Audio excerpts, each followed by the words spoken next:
All right, we back, man. So let me go ahead and get this out the way. Uh, what up, Crook?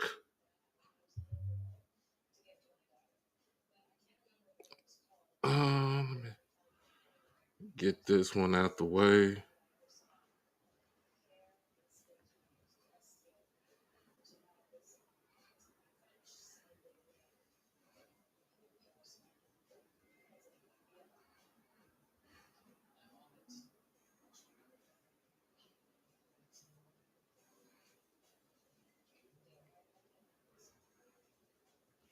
All right, let me go ahead. I could delete the other one from my other page. Y'all come on in. So,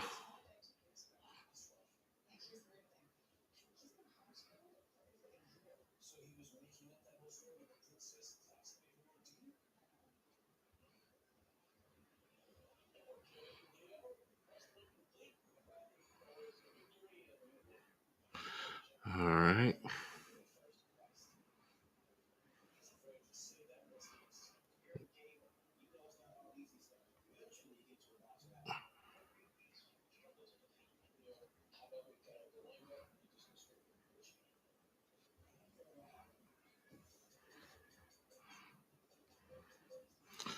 All right.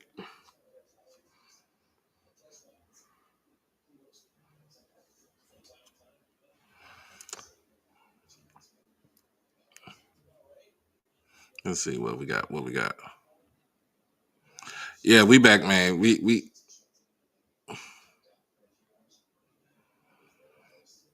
All right, man. Sorry, Jay. Look, I had to get this thing out the way.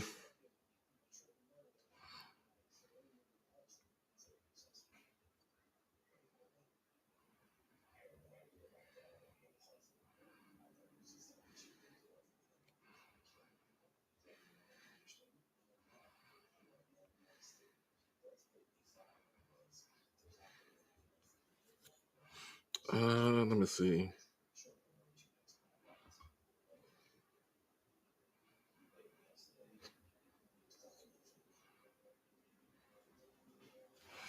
All right, let me see if I can send this to my boy.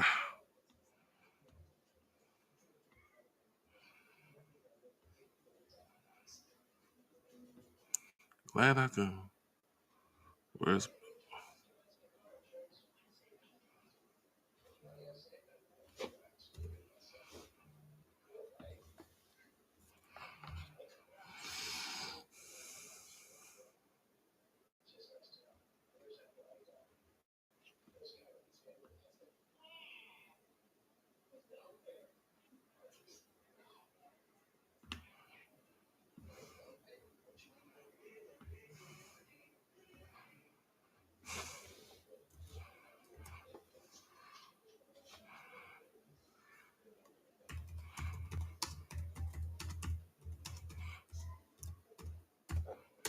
all right? I should get you getting it now. But yeah, I had to end it. I had to. I'm sorry, everybody. Had to end the other stream because I always get issues. I've been having issues with StreamYard for the last couple of times. So y'all had to excuse me. Um, I had to I had to apologize about that. Um,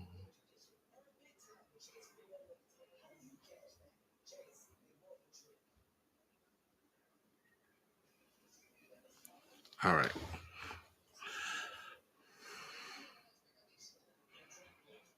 All right, we in here. Okay, we in here. We in here. We in here. We in here. So make sure y'all get the word out. Get the word out. Get the word out. Get the word out. I'm trying to get Coach back on here. So we go ahead and get our we go ahead and get our breakdown talking about Southern and Jackson State. And you see, I got the Jackson State. You know, I represent for the home team always, and one of my other favorite teams. I got my Grizzlies. Got the Grizzly going on. So yeah, we up in here, y'all. We is up in here. I know it is um trying to get him on, trying to see if we can get Coach on back up on here. Should be coming up in a minute.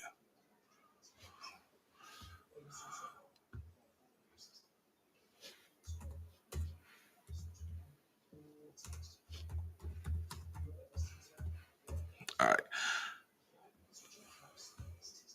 But I hope everybody's having a good day. I hope everybody had a great day today. Again, today is Tuesday. So, other than that, appreciate you, Miss Mary. We are doing a just a drive to where we could get myself down to Jackson. Um, and this would be the last show until this weekend. So I got my guest right here. Got your microphone. Hold up, hold up, hold up, hold up, hold up. we Yes, sir. Yes, sir. We ready? we ready, man. So Let's get it. so we got RNG Swac Sports. We got them up in here. Salute to you. We got a lot of people up in coming up in here. We are trying to do 300 right now, man. 61. Appreciate everybody for helping me out right here. Cause hey, we I'm trying to see a great championship game, and I was just trying to see what's going to be the deal for this weekend. Uh, it is so crazy because I just found out I got my credentials for Radio Row over at for the Celebration Bowl. I just got it today. Just got a link today from Miss Michelle. Okay, that's what's up. But the thing is, I don't know if I'm gonna be going because shoot, that'd be 2 weeks in a row back to back. I'm going out of town, Yeah, and I I work at know. and I work at retail, so y'all already know how it is. Retail be like, nah, we on blackout period. So Oh yeah, especially this time of year here. yeah, Yeah.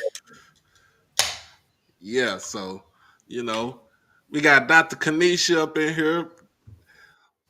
She's straight out of Cooper Road.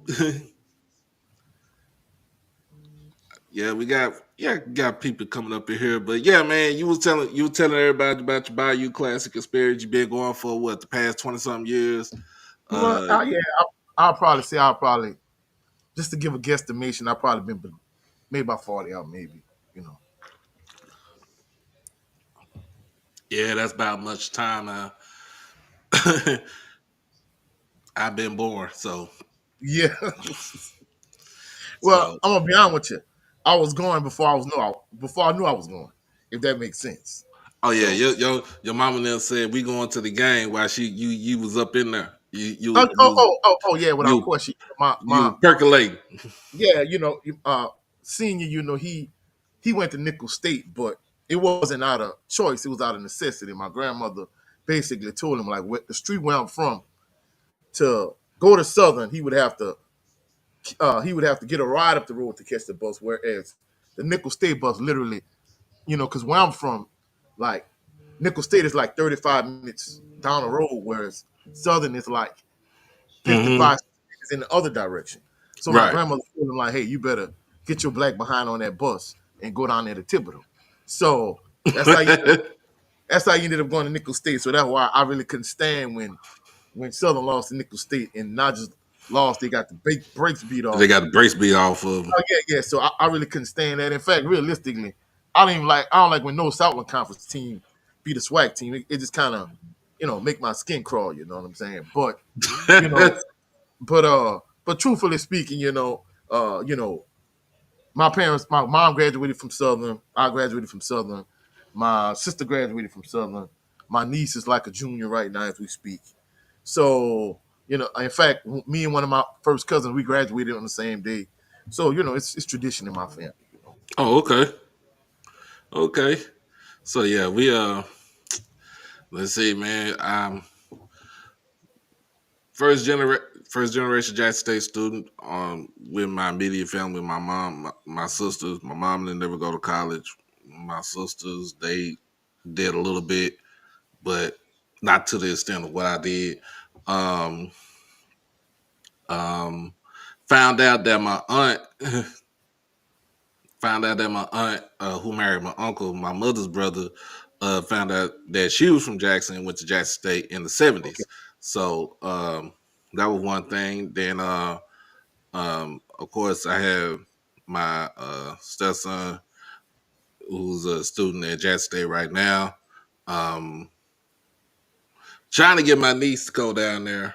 She want to do athletic training, so trying to get Okay. her to go down there. Um, Said she gonna. Yeah, we back Sonny Boom, man. We back. We had to switch out because StreamYard tripping. Yeah, yeah, yeah. Um, so so yeah, that's my lineage right there for Jackson State. And that's as far as for HBCUs, man. Like I tell people, my our tree is our branch is just everything just branch out. Got a nephew at Clark. Got uh had a cousin that went to Howard. Um, some of my cousins went to Texas Southern. Prairie, my niece is at Prairie View. Aunt went to Prairie View. My other aunt went to Old Bishop College before it closed down. Okay, okay. Uh, Paul Quinn is up in there. It is through my church. So yeah, we got them, man. It reaches out far and wide. Cousin went to Alcorn. Um, Another cousin, two of my cousins went to Grambling. So yeah, we all out there. Oh, yeah, yeah, yeah, yeah. Hey, that sound like my previous school. Like the previous school where I worked, I kid you not, it was like Swac Central. Even though it's located in Baton Rouge, you got, a couple people went to Jackson State, Alcorn State, Grambling. I'm like, God, dog, man. You know, like, dang, man, hey. And it was a whole lot of trash talking going on. So hey, in fact, I called one of my former coworkers a couple weeks back. It was like the week after Southern beat Alcorn, and she hmm thought I was just calling her just to say, "Hey, Southern beat Alcorn." I'm like, "No, baby, I just called to check on you. Like, how you doing? You know?" She said, "Oh, I Right. thought you called me to talk to them funky Jaguars." I'm like, "Dang, coach, like, you really serious?" I'm The like, "No, funky Jaguar. I called to check on you. I mean, hell, Southern will beat Alcorn already. I mean, that's it is what it is. It is what it is. It is what Yeah. it is. So before we jump into the breakdown, let's get into the first and second team Swac offensive defense uh, uh, teams right here that we got going on. Um, so and for those that's joining us right now, those that's joining right now, we are trying to do a donation. We are trying to do a donation drive. We are at two. We need 240 to get the goal of 300, so we get down to Jackson. Um, like I said, we try to get everything in a row. Get down to Jackson. Do what we got to do. Come on back, and then I'm probably just gonna have to do some gambling or something like that, so I can get to. If I need to get to Atlanta, I can get to Atlanta. But yeah, um, but now, man, let's get into this list right here because I had some questions. A lot of us had some questions about this list. Um, I'm trying to figure out what in the world, and I'm not saying anything bad about the Swac. I don't want to say nothing bad about the Swac, Man, hey, but if you ain't but gonna say it, I'm gonna say it for you. Hey, and I can start at the top with them trash whack referees. I've been getting on them for the last. Hey, look, let's hey, go. I hope we don't have none of these trash issues for the SWAC championship game. Hey, please, SWAC, can y'all send y'all best referees to Jacktown? Please. Don't send y'all Yeah, screw. yeah. No, don't for real. Don't for real. I will double down on that though too. For real. Yes, I will. I wholeheartedly agree with you on that. Please, please, man, because for the love of God,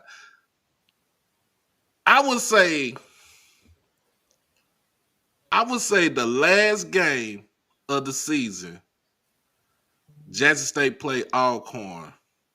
I think that was the best ref game the whole entire year because what happened at Bama State the week before that like your eye everybody's watching, especially the commissioner, man.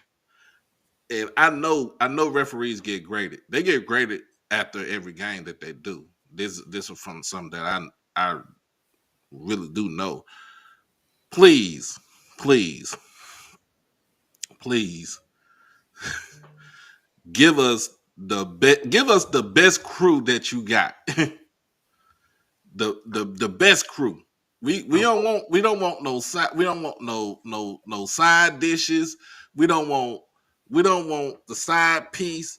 We want the best crew for this game, for this particular game for this weekend.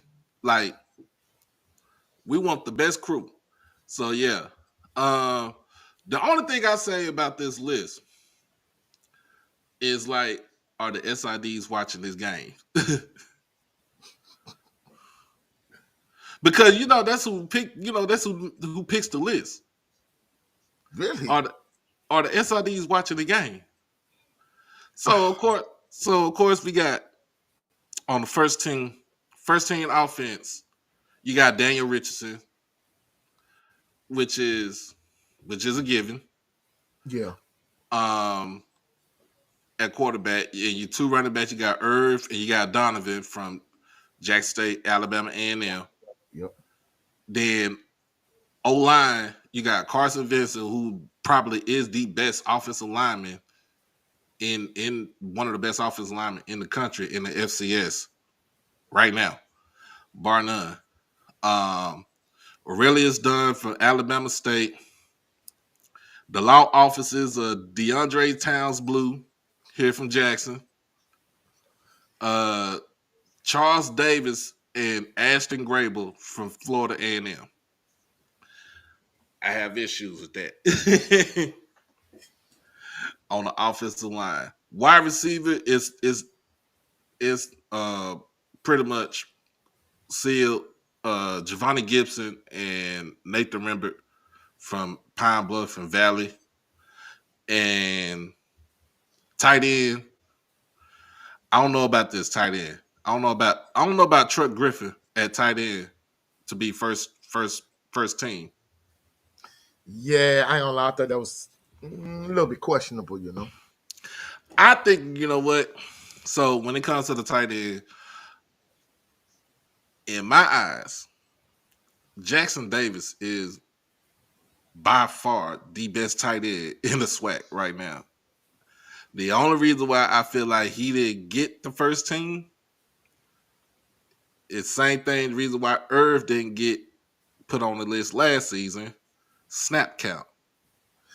No, I ain't gonna lie, bro. The snap count thing, it kind of irks me Mm-hmm. because shout out to my brother Jared Lovin Green on my show HBCU Fanatics. We talked about. I mean, don't get me wrong. Like Kendrick Grimes is my guy. Yeah, I feel like Terrence Graves doesn't give him enough touches. This whole back by committee thing between him, C.J. Russell, and Kobe Dillon, I'm not a fan of it. I think Kendrick Grimes should get the most touches, but there's no way Irv Mulligan shouldn't have been preseason first team all SWAC. That whole he didn't qualify because he didn't reach the snap count. I'm like, man, that's nonsense to me. it was bogus. It was bogus. it was bogus. Um, and that's just the first team.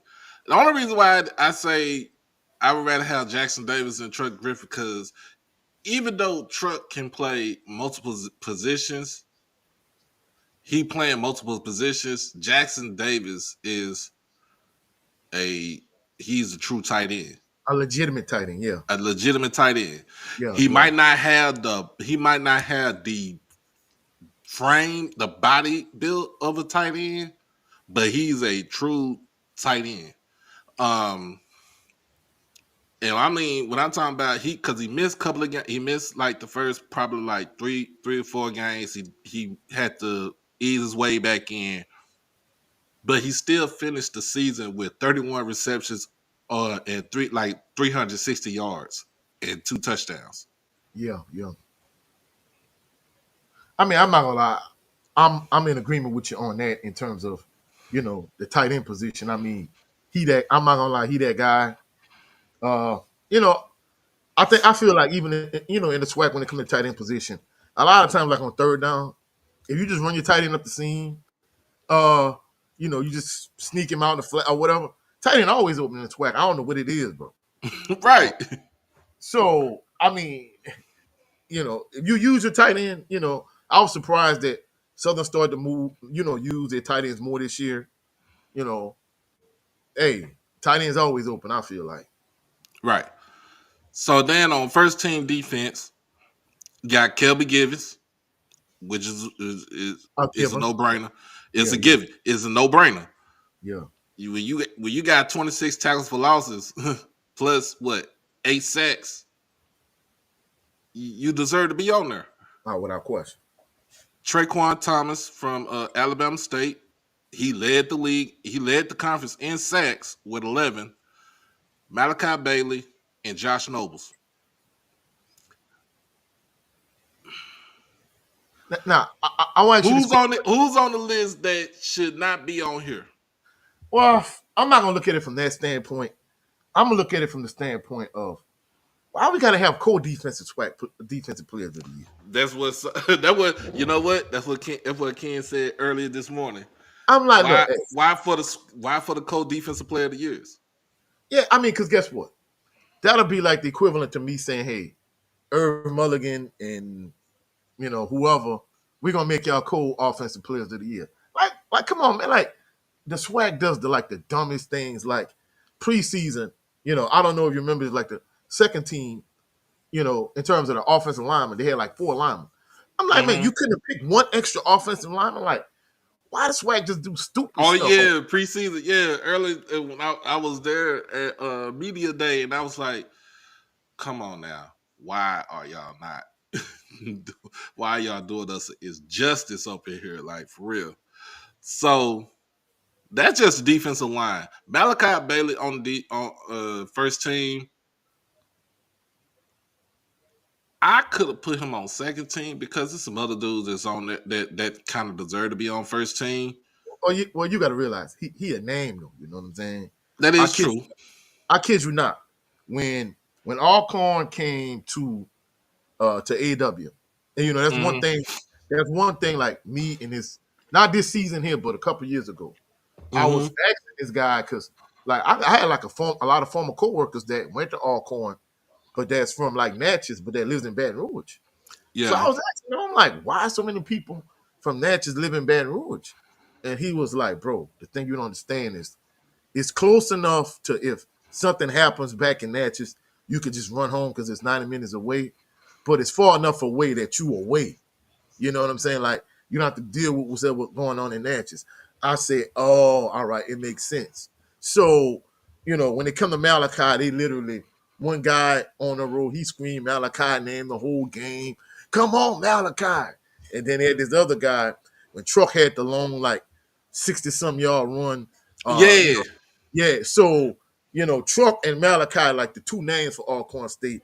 That's the two names I heard the whole game. So I think more than anything, just to kind of go to your Truck point, I don't think he a legit tight end.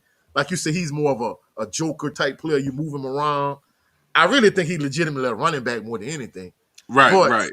I think, he a name though. You know what I'm saying? So I think that's why you're gonna push guys like that, especially to a certain degree. He positionless. Hmm. But no, I get what you're saying though, and I get what you're saying. So, um, to me, Malachi Bailey, yeah, because he said he wanted, during media day, he wanted to get like 12, 13 sacks, but he ended up with his average. His average is 9. He had Yeah, 9.5 this past season. He had yeah. 9.5 last year. He had 9 the year before. So he is who he is. Yeah, I mean, Um, that's what he is. Yep. so then you got at linebacker spot, you got Andrew Jones from Grambling State, who's in the transfer portal. Um, Rico Dozier and DeMarcus Cunningham, both from Alabama State. Who can you take out this list for linebacker? Do you Ooh. keep it as? Do you keep it? Do you keep it the way it is, or do you take? Let's say, well, Andrew Jones is a given because he led the whole conference in tackles with over 120. I ain't gonna lie. That boy, he active him, bro. I'm not gonna lie. So him, you gotta ride with him. I ain't gonna lie. Rico, he was productive, but he another one like he like a name. You know what I'm Mm-hmm. saying? So I think those two kind of lead pipe locks as far as I'm concerned. Like you locked in. So if you're gonna leave one man, odd man out, you know who the odd man out gonna be. But you Yeah, know, DeMarcus Cunningham. yeah, yeah. So the other two, I think you got them locked in. You know what I'm saying? So do you? So let's say, who do you put in that spot? If you take DeMarcus Cunningham out, who do you put in that spot for that last linebacker position? Like Ooh, who who in the league, who in this conference just popped out on the screen to you, other than these three names to you that just said he need to be first team all Swac. I ain't gonna lie, bro. Me, I don't know if it's because you got so many spread teams nowadays. Mm-hmm. Like to me, unless you like a Sunday out of games. I'm sorry, Sunday out of Anderson from Grambling last year. Unless you like a Kelby Givens, Right. unless you a guy that really could get after the the quarterback, like guys that like run from sideline to sideline and make plays, they don't pop to me like they used to. Like, give you an example, right? I don't know if you Mm-hmm. remember Tommy Head. Who? Tommy Head to me, Tommy Head from J State back in the Okay. day. Oh Tommy, yeah, I went to school with him. Yeah. yeah, yeah, man. Hey, he jumped off the off the film. When Right, you right. watch, he jumped out at you. You know what I'm saying? If I'm thinking about a Southern guy, maybe like a Channing Warner, Chris Cooper, maybe like a Yeah. Lance, guys like that, they just jumped out at you. To me, with all of these spread teams, guys don't pop to me as much as they used to, like in the '90s, if that makes sense. So Mm-hmm. somebody like a Kelby Gibbons this year, maybe Sunday out Anderson last year, they jump out at me so much because maybe because I was even though I was undersized, I was a lineman. Yeah. So the line play kind of jump out at me, and the fact that there's so much spread, guys really don't jump out, especially like the linebacker position, unless you really can Mm-hmm. get up the quarterback. Those guys don't pop to me like they used to. You know what I'm saying? Okay. So then on defensive back, so Blue said the linebackers position, first team linebackers is solid. Yeah. So Oh no, no, no, no. Oh no, the linebacker's solid, but like I said, in terms of somebody you really can move off the list, mm, I mean that's kind of so tough. here's a tricky one right here. DBs. James Burgess, Alabama State. Mm-hmm. Amon Scarborough from Alabama State. Kendrick Wiggins from Jackson. And MJ Henson from Texas Southern. Who's the one that needs to be off this list? Well, And I'm not gonna lie. who would you put on the list? I'm not gonna lie. I'm gonna be truthful. You know, I'm saying this from a Southern University perspective. To me, Jackson State and Alabama State had the two best defenses in the SWAC to me, hands down. Mm-hmm. You know, I'm not even gonna bite my tongue in saying that. So if you a J State player, you're an Alabama State player, I think you kind of view him in. Anybody else aside from players off of those two teams, Mm-hmm. it's a little bit questionable to me. You know what I'm saying? So I hate to say it. If you're a TSU player, I don't know. I mean, at no position was I moved when they played against TSU. Even though they eked it out, I wasn't moved. You know what I'm saying? At least from my perspective. What are So your thoughts? so here's my thing. Burgess and Scarborough both one on one side, the other on the other side. They lock down. They lock down corners. Hmm. Lock, stock, barrel, lock down. So yeah, I wouldn't touch them. Kendrick Wiggins is to me, he has improved every year since he been at Jackson State. Hmm. You know, he had one interception this the first year he was there. Last season he had two of them things, and then this year he had three. At each year he has improved on his tackling. I think he improved on his coverage. He has been beat on certain certain plays deep down the field. But at the same time, he has improved every year. MJ Henson, I really can't see. I don't know too much about him, but I know something about that dude down in Tallahassee named Kendall Bowler. That ain't on Oh, this. That ain't on this list right here. yeah, yeah. I feel you on that.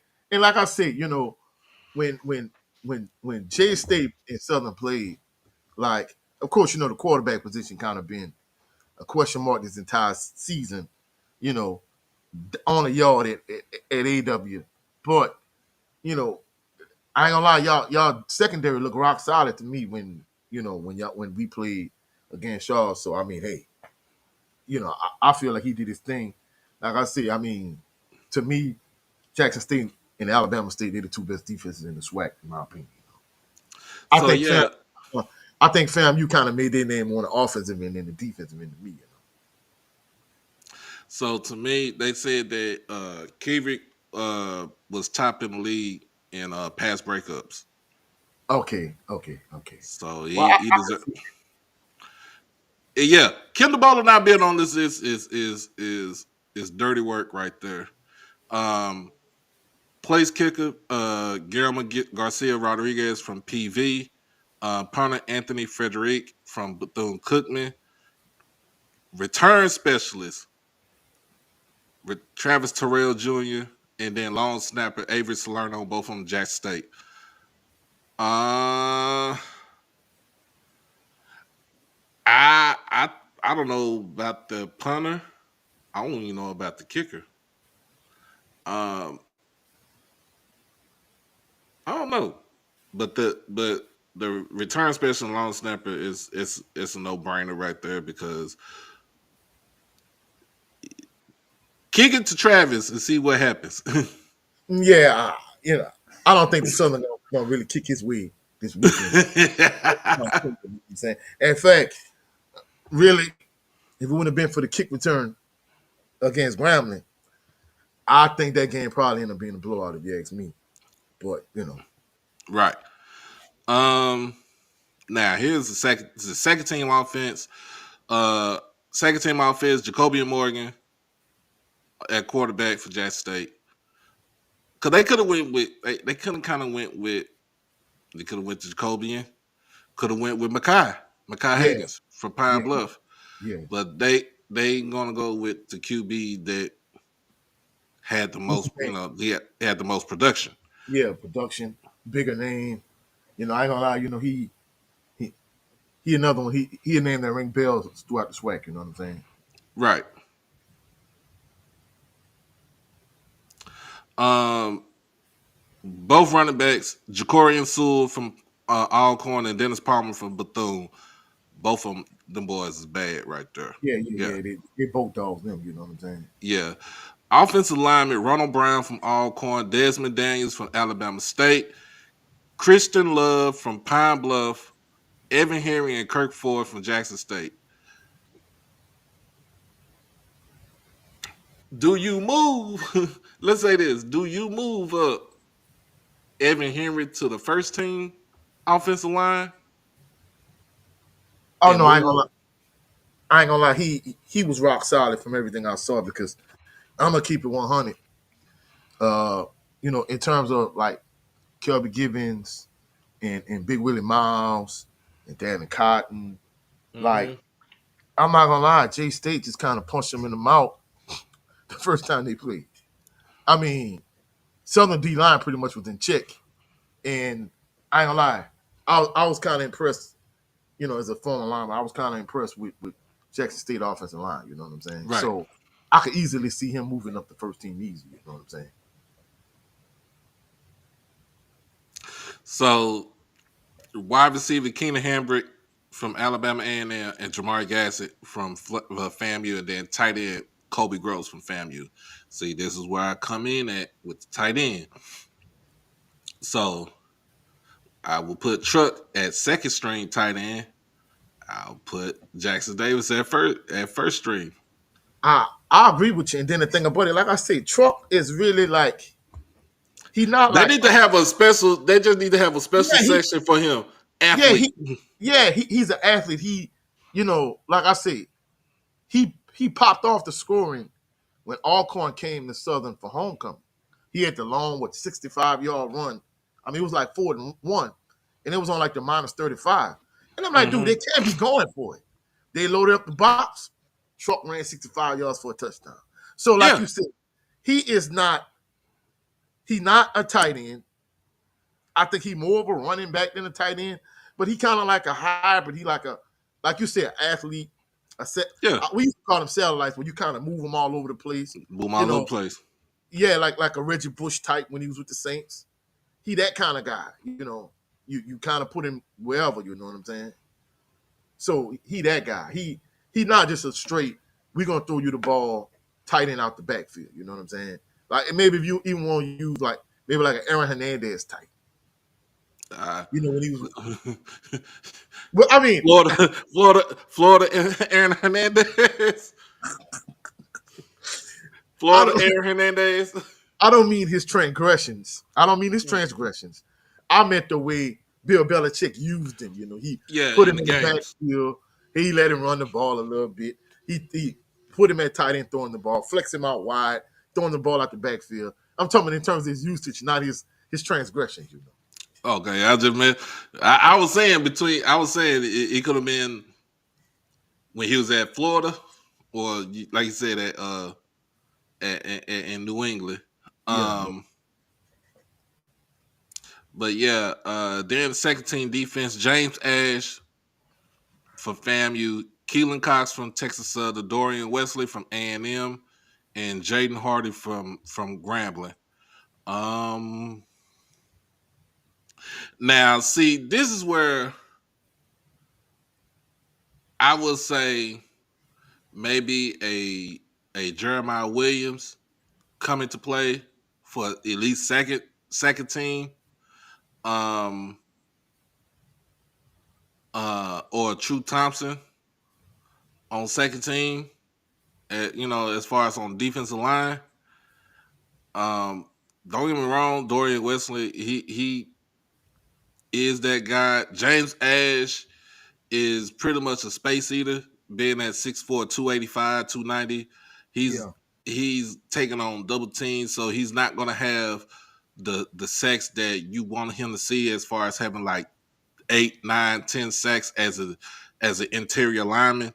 Um, and Keelan Cox is pretty much he's a space eater. I think he's a space eater also, because Texas Southern runs that they run a hybrid 3-3-5 defense where they can shift their linebackers. That's the reason why you're seeing somebody like a Jacob Williams back last year have all Yeah. those tackles, because he's um he's coming off of from behind the lineman, because if you got one dude that's 325 and another dude that's 315 taking Occupying up a lot two of space. blocks, it's Yeah, occupying so many people, and yeah. that nose tackle is straight up busting the shit out of the damn center guard combination right there.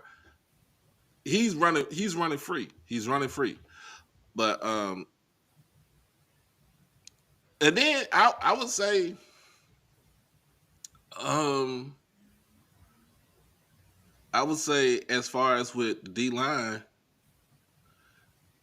trying to figure out who else just popped up on the scene, like just um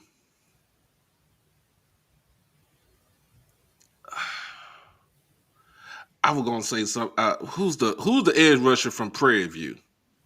Oh yeah, I can't think of that boy name. You know what I'm Man, talking about? Nope, I know who you're 99. talking about. Yeah, Yeah, yeah. like somebody like him, I would have put him on the second team. Um,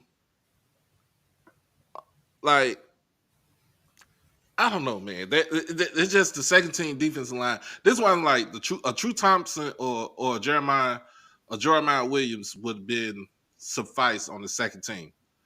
Um, and then on linebackers, you got Cortez Andrews from Alabama and then Stamarian Edwards from Alcorn State, he's a tackling machine, yeah. and Jaden Kelly from Pine Bluff. Jaden Kelly can go off. I would put name one of your linebackers from Southern who you think should be on second team. Uh, I mean, see, the thing about it is the the guys that really pop on Southern's defense, like Herman Brewster the third, like he's more in a secondary. He is more not. He's not like a legitimate linebacker. Uh, Jelani Davis, he's like a situational pass rusher, like blitzer type linebacker. Mm-hmm. Uh, what the other kid name is? He had a couple big plays in the classic. I can't think of his name. Oh shucks, is on the tip of my tongue. And he's from New Orleans. Like Mm. so you had guys on Southern's defense, really for the exception of like Kelby Givens, maybe like Herman Brewster the third, Rodney Johnson. He had a lot of tackles, he made a lot of plays, but he got beat a lot in the secondary. Right. So it's like so really, I'll probably say for the exception of maybe Kelby Givens, I'll say Herman Brewster the third is the guy that really jumped out on Southern's defense to me. So then on defensive back, you got Devon Gully from A&M, Keenan Lewis from Alabama State, Kendall Bowler, FAMU, and Edward Summerall from Alcorn. Kendall Bowler should not be on the second team. Yeah, I ain't gonna lie. Me and you think a lot, like Doc. I ain't gonna even lie, because I'm looking at it. I'm like, eh. So I want to ask you this legitimate question: do you Hmm. think when it comes to some of these players that's chosen on the All Swac teams, do you think maybe people get pushed because of namesake alone, or what? In some Probably instances, so. Probably because of namesake. because like you say, over the years, certain guys, I'm like, eh, like this guy really didn't, pop to me. I can't think of no one particular name that was like extremely egregious. At least the guys I feel like on these lists, I feel like they're somewhat productive, even though they're replaceable. I mean, anytime you have any type of like all-star team, like just say we start talking about the Pro Bowl, right? I'm almost Hmm. certain, like when we're talking about the NFC or the AFC, it's always gonna be like, hey, you could have taken this guy off and put that guy on. You know what I'm saying? So I think that's gonna kind of always be the case. Right. I But feel what I you're saying. think I think name recognition is, with some of these cats, I think that's the reason why some of these guys got pushed, more than they did, more than they should have gotten pushed, as far as I'm concerned. Right. Right. So then second team specialist Gerardo Baeza, Jack State G baby, Matt Knoll for punter, um, Darnell Dees for Bethune as return specialist. That's a given. And Clayton Thomas Jr. from Bethune as a long snapper. They said Matt Knoll could have been first string, but he did this Yeah. season. So you got to give credit to our offense, but he didn't punt a lot. But when he did punt, he proved that he is the best punter. He's like one of the best punters in the nation. Um, and to me, that's what we get from these first, second team lists right here. Oh, You, and one thing I want to point out, Doc, some of my members of Jaguar Nation, they was like, well, why Joshua Griffin, didn't make it as a kicker. And I'm not even gonna lie, I'm gonna just keep it a buck. hmm Joshua Griffin has NFL leg strength, but he's inconsistent at times. right. He can make a 54-yard field goal to send a game into overtime last year against Texas Southern, and then later on in the season, He'll miss like a 20 some A 30 chip some shot. yard field. Yeah. So you can't blast these long 54-yard field goals and tie and set records at Southern University, but you miss like easy kicks. So that's the reason why he didn't make it, because of his inconsistency. He has NFL leg strength, but he doesn't have NFL consistency, in my opinion. So Right. if he gonna make it on that next level, he got the leg strength, but he need to be more accurate and more consistent. Oh yeah, Crick say he'll set that because yeah, he I seen him cook and I seen him kick in some couple of games do too. So he do got the leg strength, but yeah, you do got to have the consistency and the Yeah, accuracy. yeah, big time. Um, but yeah, man, we did so, and then of course the awards came out yesterday. Coach of the Year, TC Teach. Taylor. Yep, Um, Offensive Player of the Year, Herb Mulligan.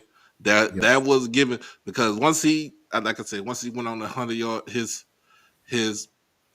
100 yard streak where he averaged over 150, like probably like 150 yards in that 4 game stretch. Um, Knew that it was gonna be solidified. Um, and plus getting 1,000 yards in the season that would do that's big, big is in the sweat. big too. Yeah, Um, Co-defensive player of the year is Andrew Jones and yeah, Kelby Givens.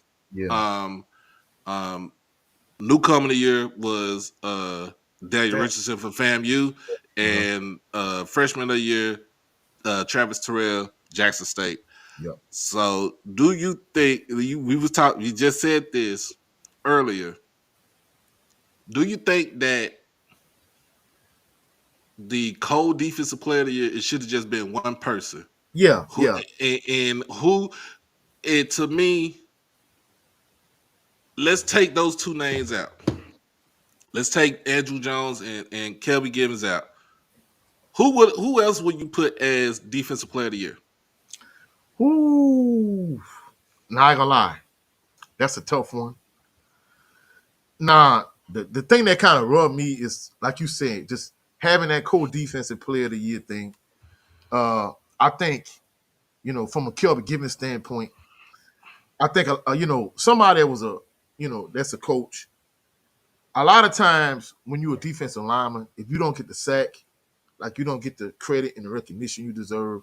Mm-hmm. Like Kelvin Givens is an extremely disruptive force as a defensive lineman.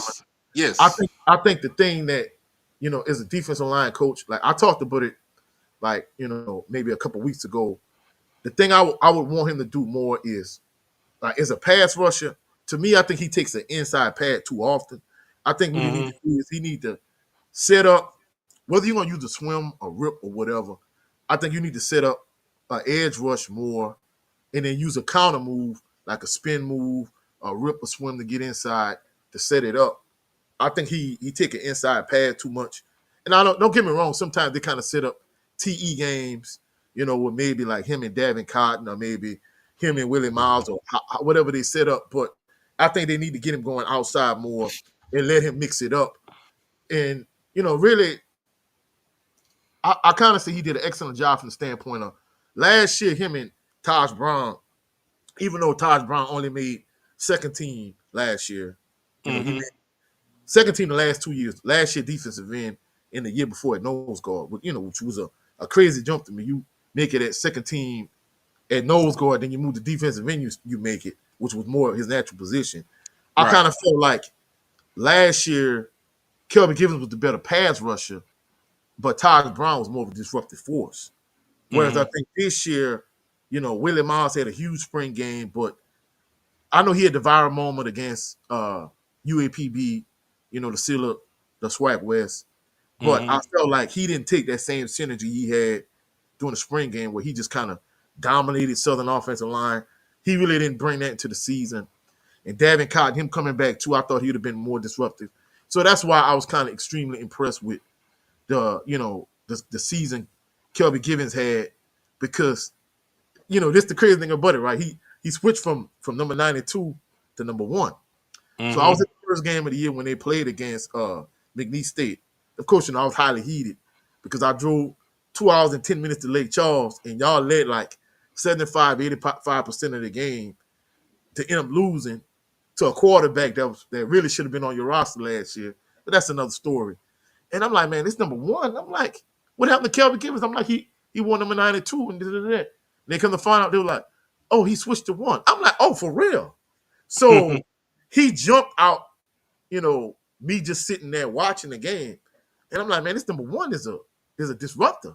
Then I'm like, oh hell, that's Kelvin Givens. So Right. that's how much he kind of jumped off, So uh besides the two of them, bro, I'm not gonna lie, it's kind of hard in terms of who I would pick. But whether they choose either one of those two, I think they should have picked one. That defensive player of the year, it kind of burns me up. I'm not even gonna lie.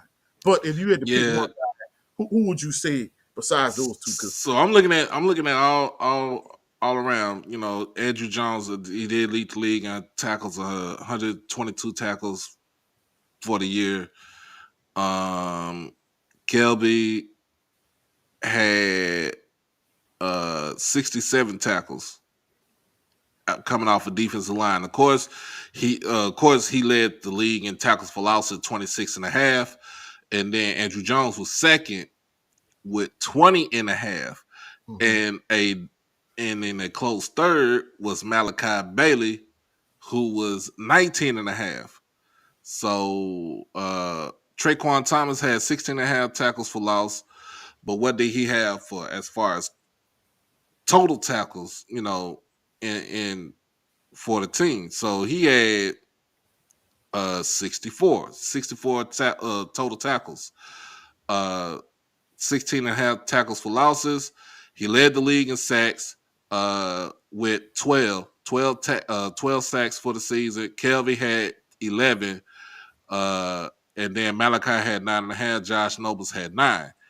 Now, I would give it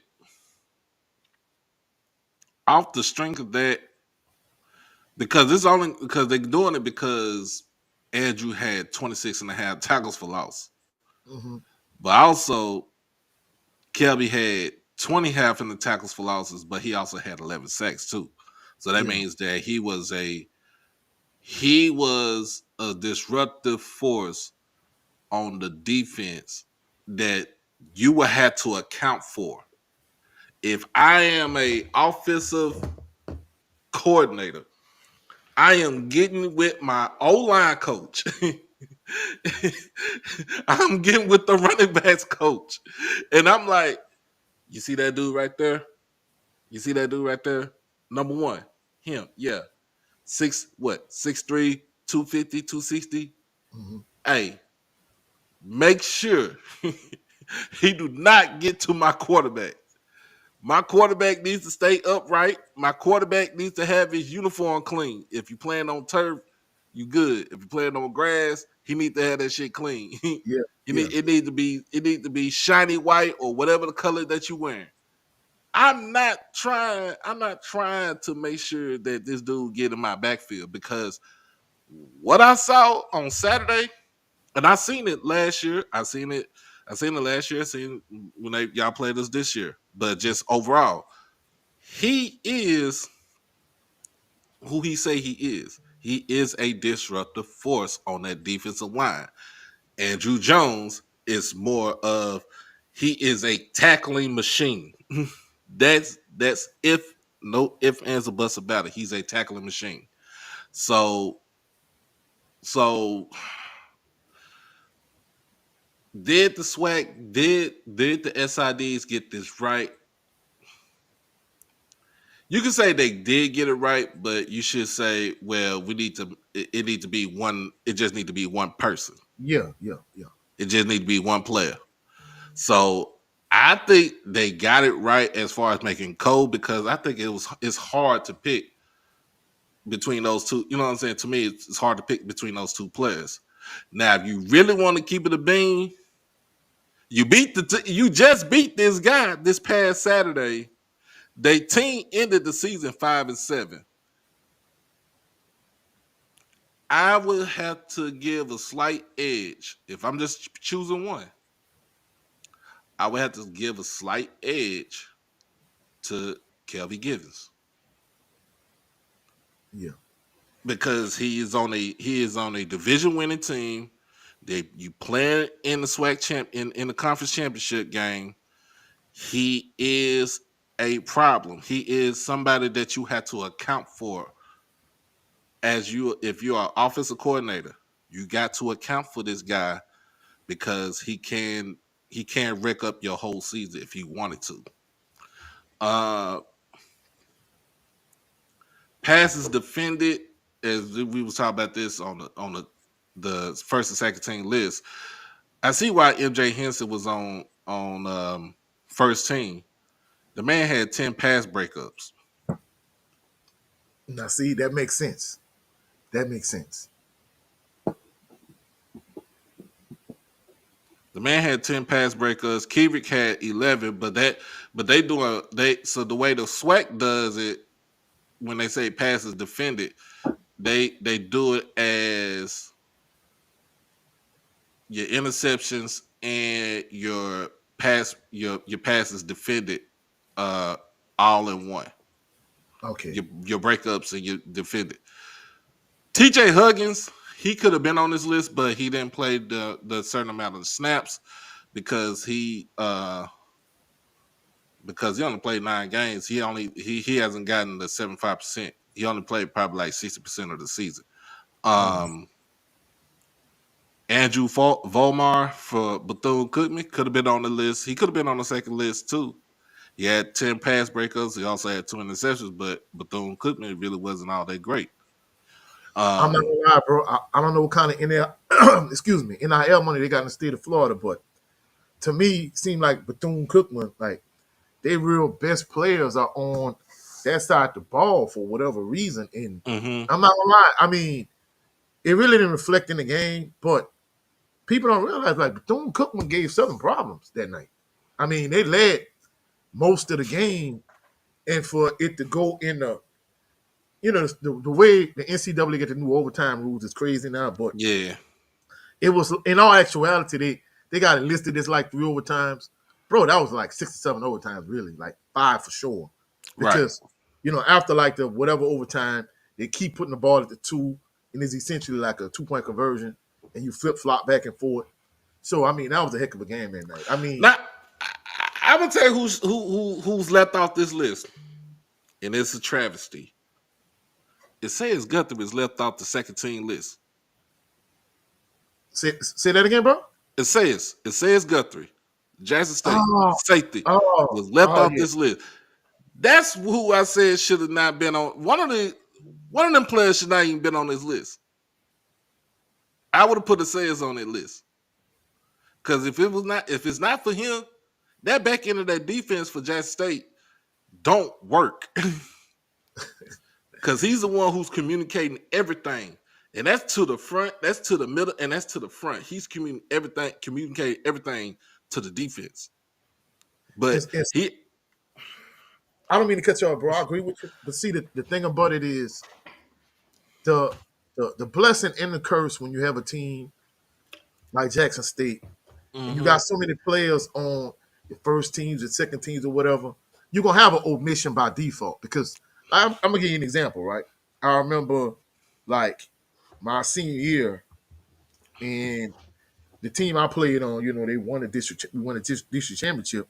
Mhm. And as a team, when they calling out the all district list, and we like, hold up, this guy here, he made the team. He's our own teammate. We're not all that impressed with him. Mhm. But this guy here who we think should be first team didn't make anything. So you're gonna have those type of omissions when you have a team, that pretty much ran not pretty much, they ran the table in the SWAC.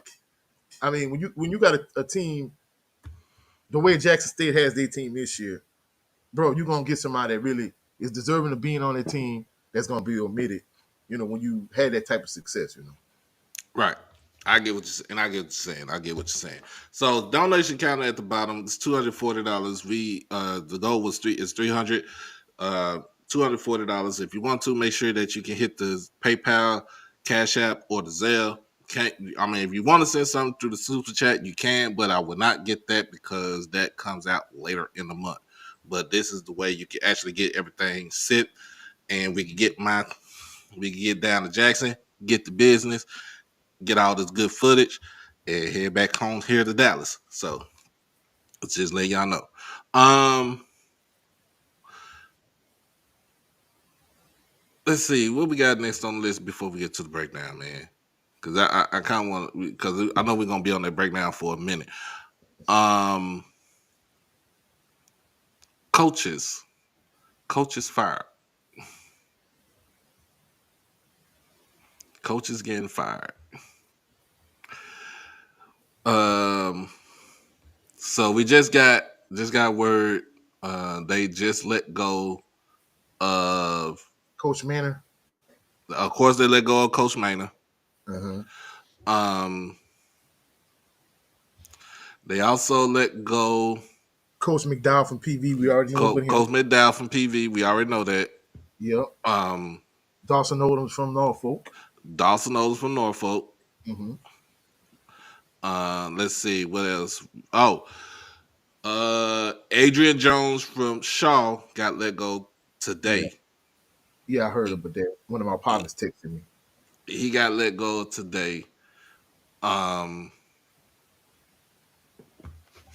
let's see what else. What else? What else we had? We have he got let go today. It's a couple of more coaches. Um,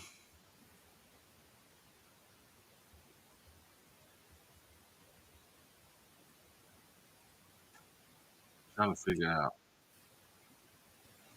Um, oh, heard about now some word from Dover that there might be some changes in at Delaware State. I haven't gotten too much into it. Uh-huh. Uh, so but um, that is word that there might be a leadership change in at Delaware State. Also, that there might be another thing. There might be a leadership change over in Greensboro with Oh. NT. Oh. What I heard is a lot of alums are not happy, and they have not been happy since um they have not been happy since the end of the season. In fact, they ain't been happy for a minute. Um,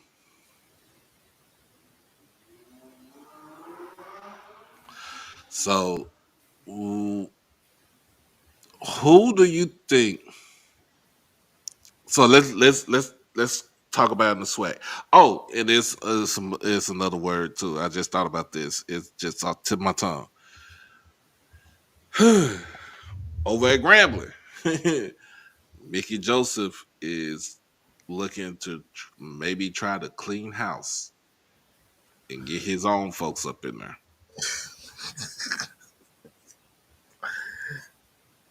Hey, is a member of Jaguar Nation.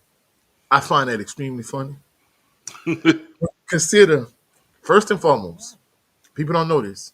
At one point, like Mickey Joseph was the number one candidate for Southern job. You know, I had some intel that it was going to be a former Southern University wide receiver. To me, I'm like, that's dumb. Like, he a high school coach. Leave him in high school. We don't need them problems. All right. And Hmm. then Southern's head coach from last year, Eric Dooley, who was a trash offensive coordinator. Thank you. Extremely trash. All right. So he's your offensive coordinator. And then the the interim head coach before that, Jason Rollins, Jason Rollins is defensive coordinator. Now defensive coordinator. I would keep Jason Rollins as a defensive coordinator. Well, I can tell you one thing. He a coordinator. He was a trash head coach. Because for for those that don't know, Grambling offensive and defensive coordinator is Southern University's last two head coaches. Jason Rollins was the interim coach. And then Eric Dooley came from PV, and he was the head coach last year, right? Mm-hmm. And this one thing that I talked about, with some friends behind the scenes. Nobody was able to confirm nor deny the reason why they went with Jason Rollins at the time was because he was on the staff. They had a senior heavy team, and they wanted to keep everybody intact, but they really wanted, from what I understand, they wanted to get uh, Marshall Falk, but he had the whole scandal with the NFL Network, and Yeah. they just kind of pivoted and went away from that. Because at the time, Jay State had Coach Prime, and they kind of wanted to do something similar to that, from what I understand. Nobody really been able to confirm or deny that, but that's the reason why they went with what that's the reason why they went with Jason Rollins. But both of them was trash head coaches when they blew the game against McNeese State at AW Mumford State in Peterson Field. I knew at that time, it was early in the season, I knew it was time for Coach Rollins to go. And he only lasted one season, and then after that, you go to Eric Dooley. I didn't like the way Southern brought him from PV to Southern. I mean, I felt like the way they handled the whole situation, it was Bush League the way they handled it, in my opinion. I love Southern, but I didn't like the way they handled that. And the whole quarterback debacle between Glenda Bubba McDaniel and Bashawn McCray, and they come to find out that he had a close personal relationship with Bashawn and Benny McCray's family. That was the reason why Oh he yeah, yeah, yeah, started, yeah. That's the reason why he started stayed Bashawn with him. McCray over. And I mean, I know, some J State faithful was like, man, I don't care if y'all put Glenda Bubba McDaniel at the starting quarterback position or not. I don't care what nobody say. You waited till him and Harold Blood dig you a 26-point hole. Then you put Glenn above McDaniel in the game, and he leads him straight down the field, score a touchdown. It was a back and forth game then, but at this point, you in too deep a hole. So the fact that he bumbled that whole situation and he fumbled it, and then Mm-hmm. last year the offense just was super trash, and now you see Grambling offense super trash. Eric Dooley is the common denominator as far as I'm concerned. So I'm gonna keep it real. I don't blame Mickey Joseph for cleaning house and wanting to get his own people in. And I'm not gonna lie, like like I told you the previous school, one of my former coworkers, she cut up when they hired Mickey Joseph and Dooley and Rollins. She was like, "Why are we getting all these leftover people from Southern? Like, we can't go out on a coaching search of our own and bring in our own guys. Like, what the f going on here?" So Mm-hmm. you know that that was like, I mean, Grambling Faithful said this before season even started. Like, why are we getting all these cast offs that couldn't make it at Southern and higher? Like, what are we doing? So, So here's my take on this. Here's my take on this. You have too many people with their hand in the cookie jar that's trying to run the program from afar. And the people that I'm talking about, I don't care who get mad at me or not, is Doug Williams and Shaq Harris. I could see that. You got those two right there. They already got their hands in the Legacy Bowl, and Doug Williams working with in the NFL ranks with the who is with Tampa Bay, or he with Washington right now. I think he was with Tampa Bay. If I'm not mistaken, I think he with Washington now. And like you see, he Okay, got a whole lot going on with the Legacy Bowl in terms of, from what I understand, the selection process or whatever. So I mean, who knows? so to me, I'm gonna be real. Them two just need to sit down somewhere and let the grown folks that's actually on the yard, on campus, in that office, do what he got to do. So if Mickey Joseph, see, and this is the thing. This is the reason, and I'm gonna be honest with you. This is the reason why. This is also a reason why Hugh Jackson didn't last at Grambling, because Hugh wanted to get his own folks up in there. They saying no, cause we need somebody that's a Grambling man that's gonna turn the program around. They're gonna do this and they're gonna do that. First of all, you hire outside of the Graham fam when you got Hugh Jackson, right? He was an offensive coordinator at Tennessee State. To me, he did not have his hand in the program the way that he wanted, and we found that out from the first time he tried to make he tried to make a decision for himself and trying to get Art Browse at Grambling as an offensive coordinator, which would have been crazy because Art Browse is an he's an offensive genius. Yeah, yeah. Now it's crazy. Now you didn't get Art Browse, but Art Browse about to have a freaking stadium named after him. It's over here in Stephenville, where he coached high school at. Yeah. And we talking about. I'm gonna be honest with you. When Art Browse was the head coach at Stephenville High School here in Texas, he won four of them things at the 4A level. He won four of them things, and he had players that you probably know who he had. A Brandon Stewart who went to Tennessee and then transferred to Texas A&M. Hmm. He had a Kevin Cole played at Houston and went over to the Eagles. Of course, his son Kendall, who's an offensive coordinator himself. He needs to be in coach. He needs to be a head coach too. Um, what's the other person he had? Trying to figure out. It was another dude he had, but he coached those dudes, and he did a damn good job. Went over to Houston. Also coached Kevin Cobb at Houston. Yeah, yeah, yeah. Um, and then he gets to Baylor, and he did a hell of a job over at that Baptist school in Waco. And I'm not gonna lie. I think that's the best Biller has been in my lifetime, from what I could see. And since he left, it ain't been the same.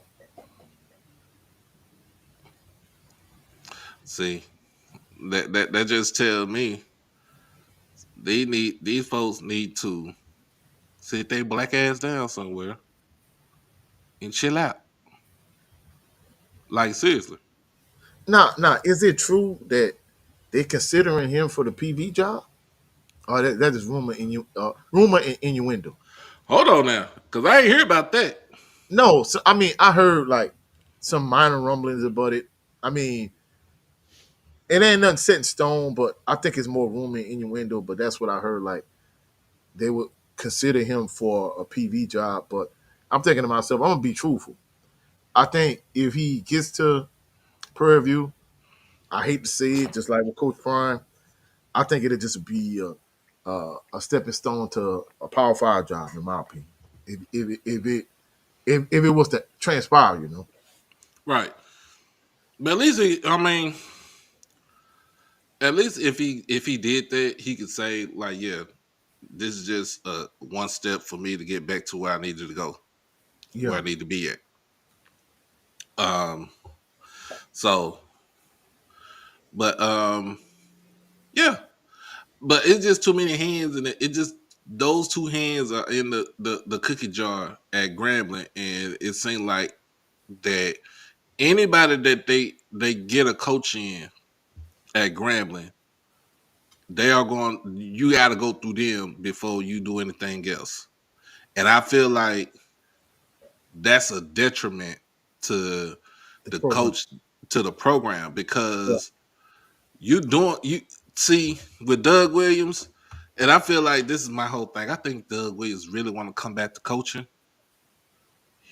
He really want to come back to coaching again, but at the same time, he needs to sit his happy ass down somewhere. You had your run at Grambling the first time. You did good. You did great. when you was a head coach at Grambling the first time. That second time around, not so good because you try to play nepotism with your son being the quarterback. Yeah, DJ Williams wasn't that guy to me. And not only that, but I don't know all the like inner workings of things behind the scenes, but from what I understand, it was like mass chaos and confusion and mutiny, Mm-hmm. and everything just went sideways. That's why that second stint. And I mean, not only this, but I kind of don't want to put like negative rumors out there, but from what I understood, it was some. How am I gonna put this politely? He was doing some other things, some extracurricular activities behind the scenes, and because I mean, I don't know if you know from all of his coaching stints, like even in high school here in Louisiana, like he kind of had that track record. So from what I understand, that kind of played a role in it too. Yeah, sit down somewhere. You would come on, man. Just So from chill.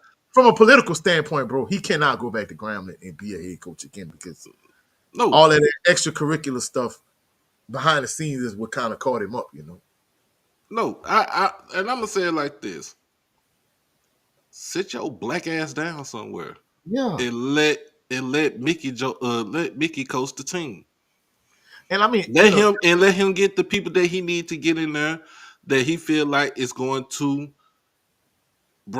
try to bring Grambling to a division title to a championship. and I mean that's Mickey Joseph. Certain coaches have certain claims to fame. I hate to use him as an example. Eric Dooley, more of being an offensive guy. Mickey Joseph claimed to fame as being a top-notch recruiter. So Yeah, if you want him to bring in the players he won't bring in, I you mean, gotta it'll let be him bring in the beneficial. coaches too. Yeah, it'll be beneficial if you let him bring in his own staff.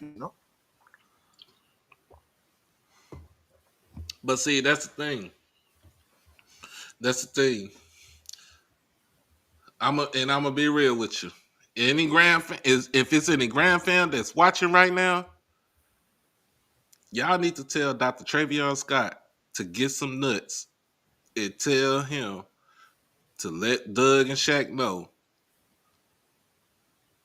y'all did a lot for this program, but we got it from right here. Hey, salute to my guy Adrian Crook. Hey, that's my fault. You one of my subs to my channel. You're a fool, Adrian Crook. Oh man, Adrian Crook. Yeah, you. But I mean, but that's what I heard though. That's what I heard. Mm, that's interesting. That's interesting. I don't know. Where is Mr. Ford? I've been trying to get Mr. Ford on this thing. I don't think he know how to work this thing, but was it easy for you to jump on? Yeah, I mean, I didn't have no issues. The only thing about it is, sometimes when I go off camera, I like to have the it's better on StreamYard than it is, on this. But I didn't have Hmm. no issues outside of that. But yeah, but let's talk about the two openings here in the SWAC. You got Alabama A&M and you got Prairie View. Let's start with Prairie View. Who do you feel is able to take that job right there? All right. Well, before I even get to that, shout out to Willie Frazier the third because if you'd have told me when Prairie View was losing all of those games in a row that in 2008 he was gonna come to A.W. Mumford Stadium and beat Pete Richardson in his last game at Southern, I'd have been like, man, no effing way. But he Talking about made that. Coach Frazier? Yeah, yeah, yeah. Man, hey, I'm not gonna lie. He took that program. I think he kind of did for Prairie View with Jerry Donato did for LSU at one point. Everybody Mm. talk about what Nick Saban did at LSU. Donato showed people like, hey, this the kind of Oh job he yeah, I could. remember. I remember that one. I remember that he Yeah. was just a So stop. He was a stopgap coach. yeah. He was a stopgap coach, but he showed like, hey, this the kind of talent that we have in the state of Louisiana. This the kind of resources we have at our disposal. So he kind of made that job. He made somebody like Nick Saban look at the LSU job like, man, hey, I go down there to Baton Rouge and do damage. You know what I'm saying? So, but in terms of Frazier, I don't know why he left. I mean, to Oh, me, it was something else, but then he got the job over at Virginia State. But no, but this was the thing that got me with him. He was like, I'm a program builder. And I'm like, dude, like, you took what was at the bottom and literally you built it up. And I'm like, man, hey, I don't know. But anyway, but in terms of from a Jaguar Nation perspective, a lot of people been complaining about, you know, the the play calling. It's not as bad as as Eric Dooley was last year, but a lot of people complaining about the play calling, and they want Fred McNair to be promoted from tight ends coach to the offensive coordinator. And I'm not gonna lie, that's not gonna happen because, truthfully speaking, had Texas Southern not mishandled the situation Thank you. that they mishandled, he would be the head coach there. But it's Instead no of way. Dishman. Yeah, I'm not gonna lie. I mean, I think they felt like the board felt like Dishman was kind of like the best of both worlds. Andre Johnson had the NFL pedigree. Fred McNair is the Swac lifelong guy that gonna get the job done. And Dishman is kind of like the best of both worlds. Yeah, I think they mishandled that situation. And if I'm a head coach, if whenever just say, hopefully it works out for Dishman, but if it doesn't, the next head coach, he might want to have his head on the swivel before he take that job because the way they balked on Fred McNair, to me, it made him look bad. It made you look like you don't handle business properly, and that's a bad look. But in terms of Fred McNair, I'm gonna be truthful. I think he either gets the Prairie View job, but either way, he he not gonna be on the bluff next year. He not gonna be a Southern. For all my Southern faithful that think, hey, we want him to be promoted to offensive coordinator, it's not gonna happen. Mark Frederick is going. Unfortunately, he's still gonna be in that position because there's no way Fred McNair is in Baton Rouge another year. Either I don't care if he get the job at PV at A&M, even worst case scenario Norfolk. Fred Yeah, McNair gonna be a head coach somewhere in the HBCU realm, and right. more than likely, in my opinion, I know some of the subscribers to my channel was like they think PV gonna go in a younger direction. I think Fred McNair on the outside looking in, he the top candidate for every swag job, especially for those two jobs, and even really for the Norfolk job. I felt like, no disrespect to Dawson Odoms, but I felt like outside of Southern, I don't think he really was able to get the job done anywhere else. But I think Fred McNair, I think you kind of almost put him in any situation. Honestly, it might sound like a stretch.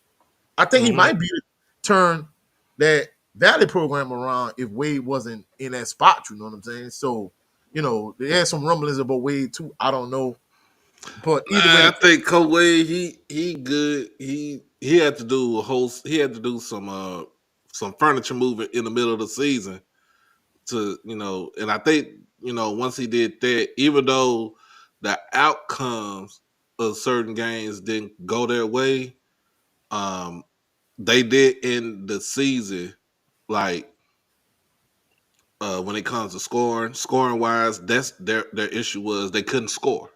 uh huh, So of course, going down to FAMU and beating them, and then they was in a literal shootout with Alabama A&M at the end of the season yeah, of with them. So um, I think he has what he has, and if that core, especially on the offensive side, stay at Valley, then you're looking at uh, uh, uh, a three-headed monster in Tajari Williams, Nathan Rember, and Jackson Davis. Like, yeah, um, so with me, with Prairie View, I don't know. I I mean, Fred McNair is the safe answer for that job, but because of the type of AD that they have in AD golf, he's more of a progressive, and he wants to get his own guy up in there. So from what I heard, he's a Midwest guy. So you know how Midwest people are when it comes to football. They think they created that shit. They think they created that shit. And you in Texas, we just perfected it. Dude, um, you talked about Art Browse earlier. I'm sure you yeah. got some high school coaching legend in Texas because uh, me and my brother we do HBCU fanatics. We ain't done an episode in a while, but Hmm. we were just talking about the difference in between making the playoffs in Louisiana and in Texas, and the fact that to me, it was watered down compared to Texas already. Anyway, but you add in this select crap, which to me they further screwed it up. You could have a losing record and make the playoffs in Texas. I mean in Louisiana. In Texas, you could be 9-1 and not make the Missed playoffs. that jump. Yeah. And I'm like, damn. So they explained it to me. They broke it down. I guarantee you got a guy that's a high school legend in Texas right now that can come to maybe even a SWAC school and do damage. And you're gonna pass over all of these guys to go get you a Midwest guy? Come on, man. To me, it makes no sense. You know what I'm saying? So I would say If you don't this. get there, I think you should get a homegrown guy that could bring players in. You know what I'm saying? So hopefully he put his name in the on the list. Um, Jason Todd, head coach, South Oak Cliff High School, um, got a pedigree. He knows the swag. Played at Texas Southern. Um, knows the swag. Knows how to recruit. This, knows the state of Texas for being in the high school ranks. Has won the last 2 out of 3 state championships in 5A Division II. So yeah, Ooh, I would get it. Yeah, I would get him, and it's South Oak Cliff. It's an inner city school. You yeah. don't really do too much like that in football unless you play. Dallas is more basketball if you really think about it. Don't say Mike. Hell no. Michael Irvin is still on. I'm sorry. I love Michael Irvin, but he's still on that book of sugar, bro. You think he on that Yola? Man, he on something. He Man, on something. But he ain't gonna, not PV. He too much invested with the youth, so I don't think he'll do it. Um, but to me, his name will be up in there. Of course, Fredman in there. You probably what could about go, Andre Johnson? huh? What you think about Andre Johnson? You think after the whole debacle with Texas Southern, you think his name's still kind of hot, or you think he just was the man in the Houston area? Just a man in the Houston area. All right, all right. He just a man in the Houston area. Even though he loved in Houston, but I don't know if he really want to put on a headset and be on the sidelines like that either. Um, I would say Coach Reginald Samples from Duncanville, but I think the job is too. I think he's too getting too old for the job. If that would have been him, probably maybe like 10 years ago. Yeah, Um, but because what he got at Duncanville, but and the thing about him is he's a program builder. So like his first when he took over Lincoln High School in Dallas, they was god awful, god awful. He took it over in South Dallas, and he went to one district, went to regionals, went to a state championship, but they lost that game against Kilgore on a fluke play. But then he felt like his time was done at Lincoln. He went over to Skyline here in Dallas. Skyline wasn't all that great in football. They've been pretty much basketball, but he turned them into a regional. He turned into a regional and state powerhouse. And then when he got the job at Duncanville was like, we just gonna let you loose. And when he got to Duncanville, he just couldn't get past the big one against North Shore. Uh, yeah, but when he got past North Shore, it's like, look, he can develop. It's really not him developing because it's more him just being a teacher. It just kind of had that CEO mindset, and Hmm. letting his coordinators and his coaches do all the job, do the work. But I think I think the college game is too much. I think it would be too much for him. But like if it was like 10, 15 years ago, oh yeah, he would have been perfect for the PV job. Yeah, Um, Now Alabama A&M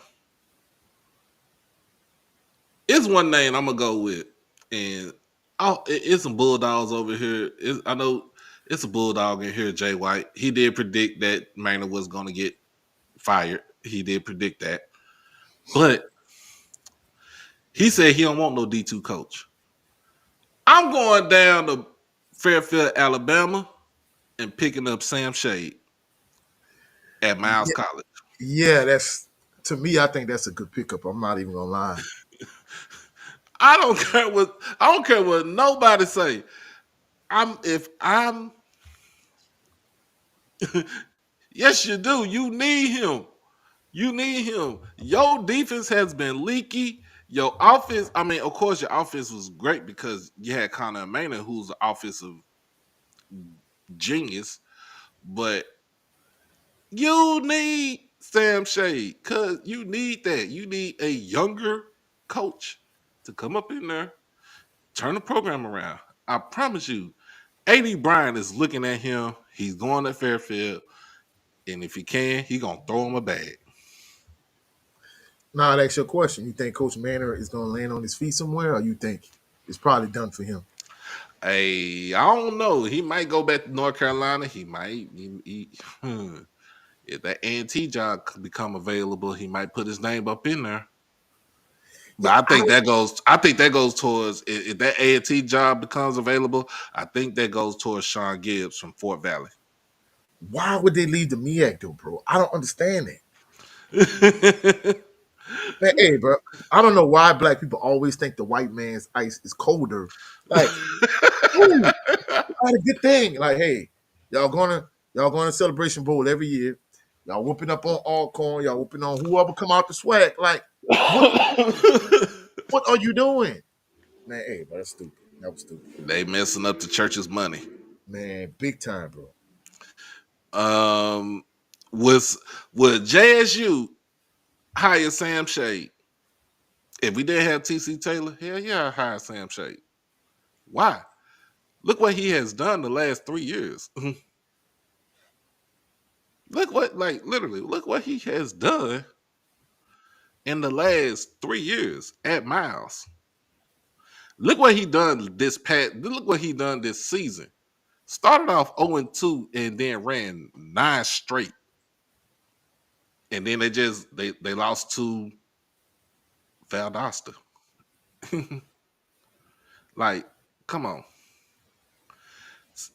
he a D2 coach. Okay, what's wrong with having a D2 coach, bruh?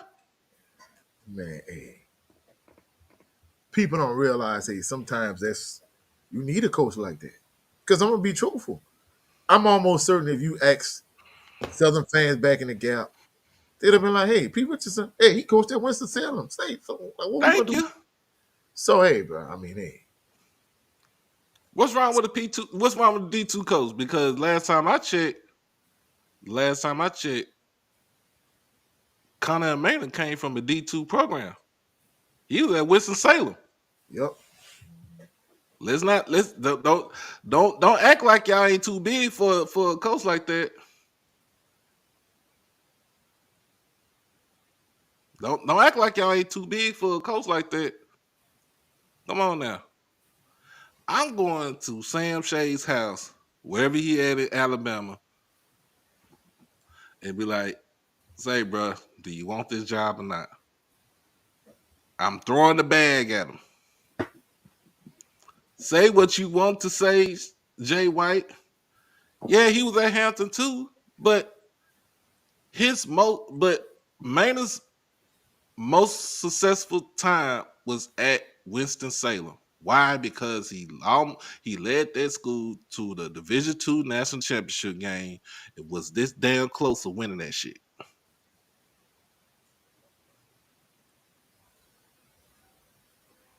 His Hampton tenure was not all that great. He gets over to A&M. I promise you, I'm gonna call AD Bryant. Say, gone down to Fairfield, gone and hire that coach, bro.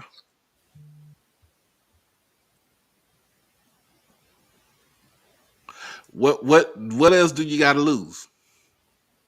Because what else do you got to lose at A&M? You have not been great since Akil Glass left that place. You, like you said, have been played. You played four quarterbacks. Your coach, uh,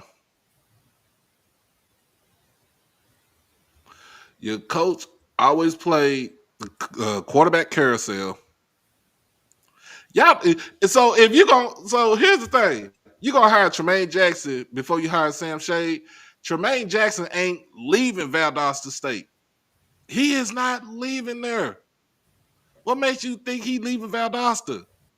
I'm going with the easiest, most reliable coach that I could think of in the state of Alabama, and I'm going with Sam Shade. What else do you got to lose? You have nothing else to lose.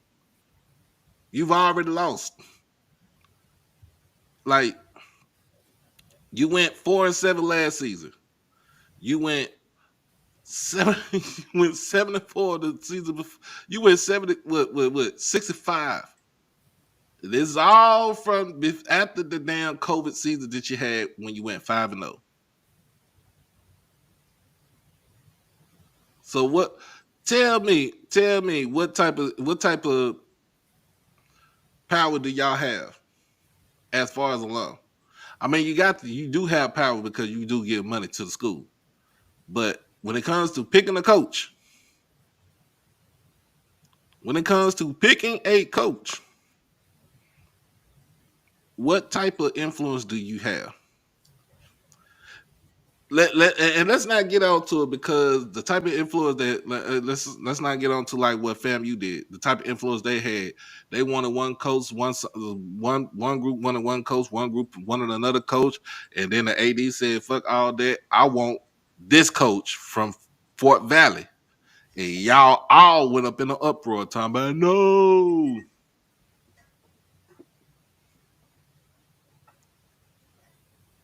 So I'm just trying to figure out. I'm trying to figure out what's going on, Mr. Alton.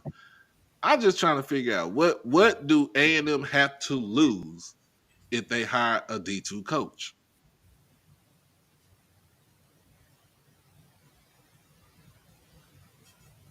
You said damn right, EA. And guess what? Y'all niggas went 75 this year, like I predicted.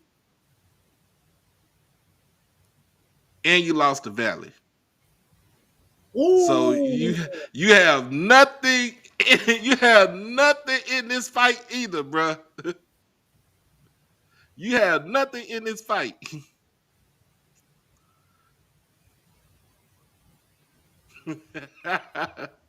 Shouldn't got more 5 stars.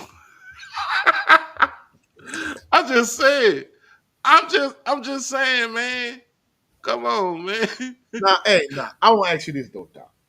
If Willie Simmons don't leave FAMU, do you think they're back in the driver's seat in the Swac East? They'll be in contention. It'll Man, be between Jackson State and FAMU. I say the same thing, bro. I'm not even gonna lie to you. But where's the state of Florida getting all this NIL money from, though, bro? That's what I want to know. Them niggas robbing somebody. Man, bro, it's no way, no way, bro. They robbing somebody. I said, They God, got hey, you know, it's Florida, man. They getting that cartel money from down there some thank you, way. man. Hey, they got to have a Colombian Connect or something, bro. God. But yeah, man, I'm just trying to figure out. Fam, you have no fight in this right here because y'all went 75. You lost to Valley. The brainchild of the of your championship team is that Duke is actually getting considered for a FBS head coaching job. Ooh. So let's not beat your chest right now. Let's not do that.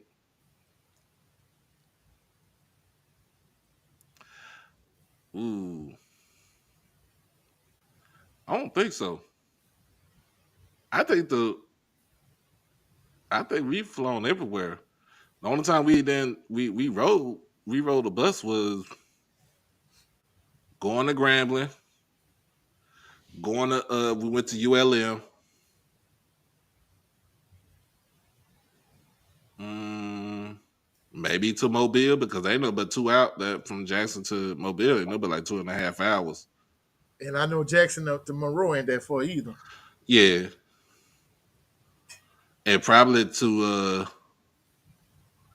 Montgomery. Yeah. So everywhere we went, um, we flew to Daytona, flew to Houston. Um, I think that's about it. That's about it. Hmm, that's about it. So yeah, um, yeah. It said we booking flights, not fixing flights. Oh Lord. Oh man. I mean, Montgomery wasn't even a long trip. Montgomery is number like a 3.5 hour drive from Jackson. 3.5, 4 hour drive. Not even that far. But let's go ahead. I know we're gonna have some more coaches changes coming up later on down the line, but let's go ahead and get this breakdown going. So,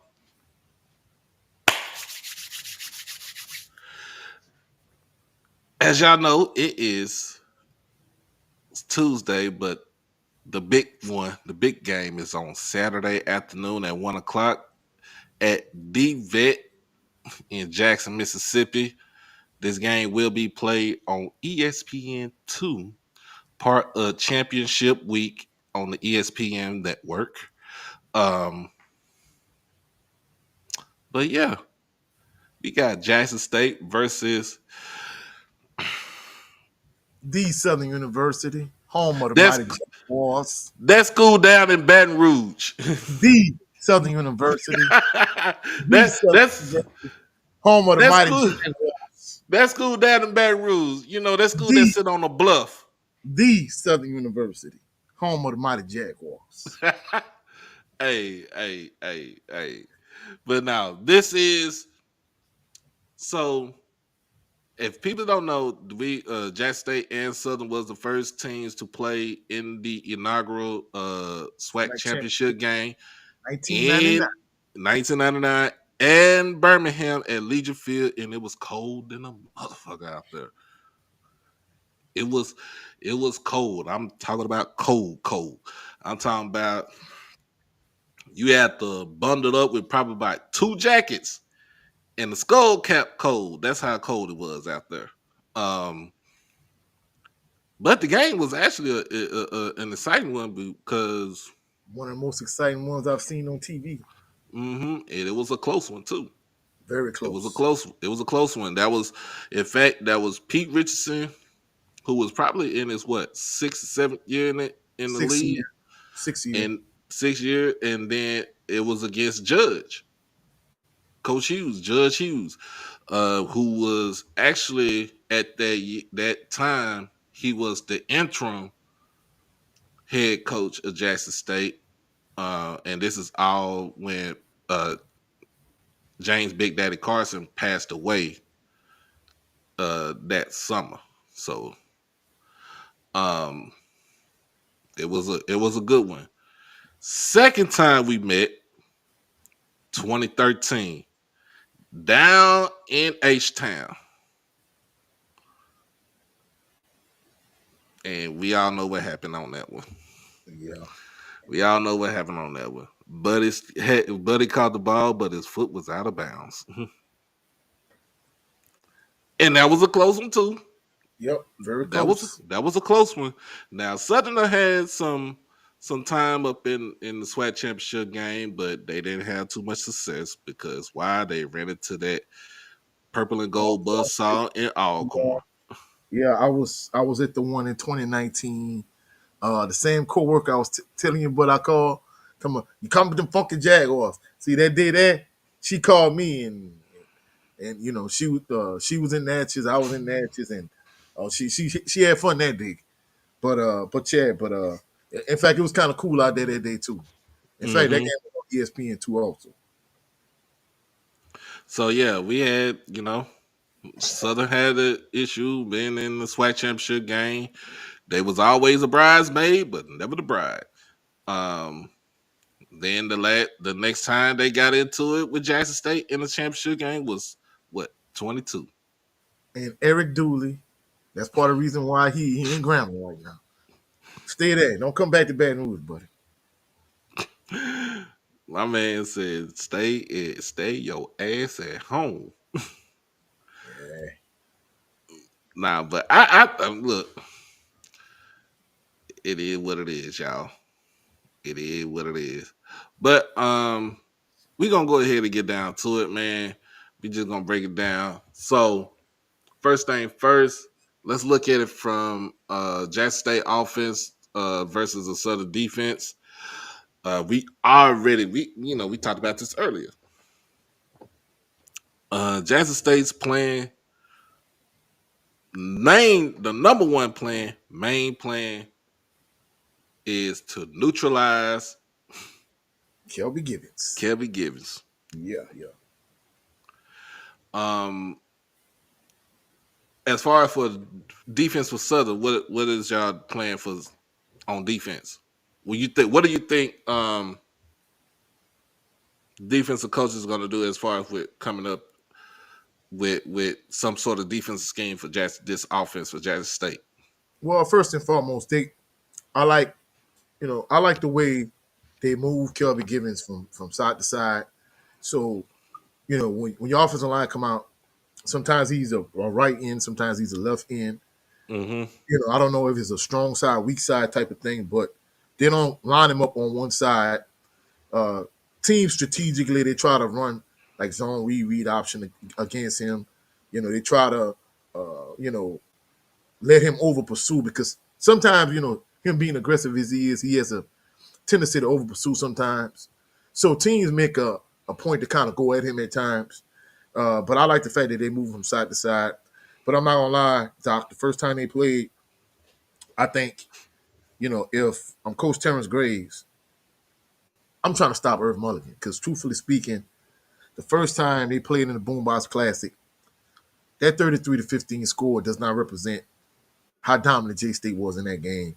Mm. And I think a lot of it started with just them just being able just to line up and just run the ball down Southern throat. So I think that's the first thing you need to do. You need to be able to stop the run and neutralize Irv Mulligan.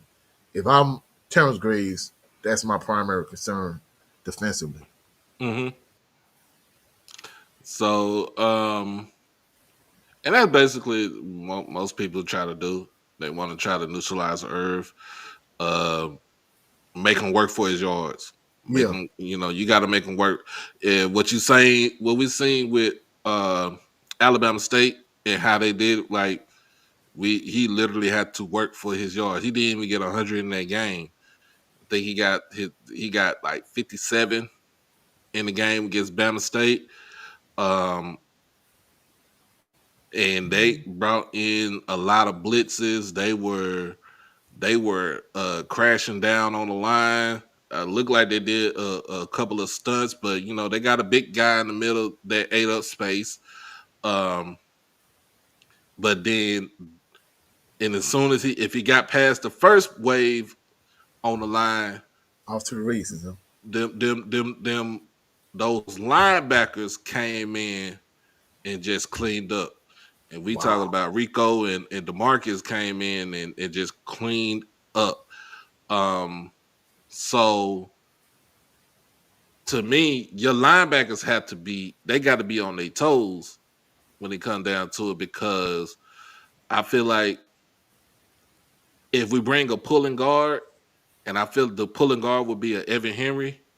It Mhm. depends on which side he's playing on, either the left side or the right side. But if he's pulling and he gets to your linebacker, that's it. Yeah, You lost that round right there. Um, and let's get him to get to the next play. Let's get to the next down yeah, because if he's pulling, we do all of our. And I think you said something about this last night. We do run we do run towards our left side more because I think that is our stronger side because that is the side where we have Kirk Ford playing the left side, and I think we do have DeAndre Towns Blue playing the left side. Evan Henry, I think, is playing the right side because if it depends on if we play either Quay Davis or Cam James. More likely it'll be a Quay Davis because I think Quay is playing the right side this year. Um, but DeAndre Towns Blue and Kirk Ford coming in, either one of those dudes get to the second level. That's it. yeah, Irv, Irv is one of those guys who's a one cut, put his foot in the ground. He see the hole, boom, boom. He gone. He gonna give you about he gonna run for about get 30 or 40 yards. And if he see daylight, he gonna probably give you 50 or 60 on the ground. yeah, Um, but other than that, when it comes down to it, and that's truly our run game because we try to, if you think about it, TC like he is literally trying to run downfield. He's trying to run downhill. That's what they do. He's trying to he's trying to run downhill. Um, he got the line. He got the offensive line to where they can maul folks. um, he got them to where they create open lanes. And let's just say if we do run, like you said, your read option, your RPO, um, Jacoby and Ken could run in between those tackles. Um, Now, when it comes to passing the ball, as far as receivers go, I'm gonna be honest with you, we do have a better set of receivers, and we don't even have our full complement of receivers right now yeah, because Rico is out, Fabian McCray is out, Taekwon Henderson. I don't know what's going on with him, but he's been out for a minute. Kobe Paul been out. Um, so we have been stuck. We have been playing with Isaiah Spencer, who is coming along, who is basically a route running machine. You have on the other side, you got Eric Simmons, you got Janalen Dupree, who's in the slot. Um, and then we had the game changer, the switchblade, Travis Terrell. You can put him in, you can line him up in the backfield, you can line him up in the slot. Pick your poison. To me, you got to pick your poison. Oh, and yeah, I forgot Jonas Fortillion, who's our possession receiver. To me, um, uh, as far as your DBs, y'all gonna be without Herman for the first quarter of the first half of the game. yeah. That's well. I'm not gonna lie. The main thing was, I was happy the young man was all right because, Right. man, that was a savage shot. I'm not gonna lie. Initially, I'm like, what they throwing the flag for? Because while I was sitting in the Superdome, Caesar Superdome, I was sitting in the plaza, which is the lowest level, but I was sitting like towards the very top. So my view Mm-hmm. wasn't as good. For those people that went over to my channel and like you see like the band clips, just clips in general, like Mm-hmm. it's hard to see from where I was sitting in the Superdome. And then, when I didn't see him move for a while, I'm like, oh my goodness, I hope he's okay. Like I was hoping and praying he was okay. And they released him from the hospital. They say he had a concussion, but Mm-hmm. hey, that was scary. But yeah, and not only that, but uh, Southern has been having some injuries in the secondary. Rodney Johnson was hurt, uh, and like you said, Herman Bristol the third, he the top DB. So Southern has been having these struggles even against like Bethune. Bethune did a decent job throwing the ball. A lot of timing routes. Uh, Southern DBs like to play off, which is a Mm-hmm. problem also. So, you know, it got to a point where, like, first half of the Bethune game, all the wide receiver would do was just run 10 yards, turn around at the sticks, and just throw it to him. Right. So that could be a problem, But supposedly, they, minus the Herman Bristol the third being out, I mean, I think the secondary, supposedly they got healthy. Some of the injuries, nicks and injuries they had, leading up to the classic, they were able to get straight. So we'll see.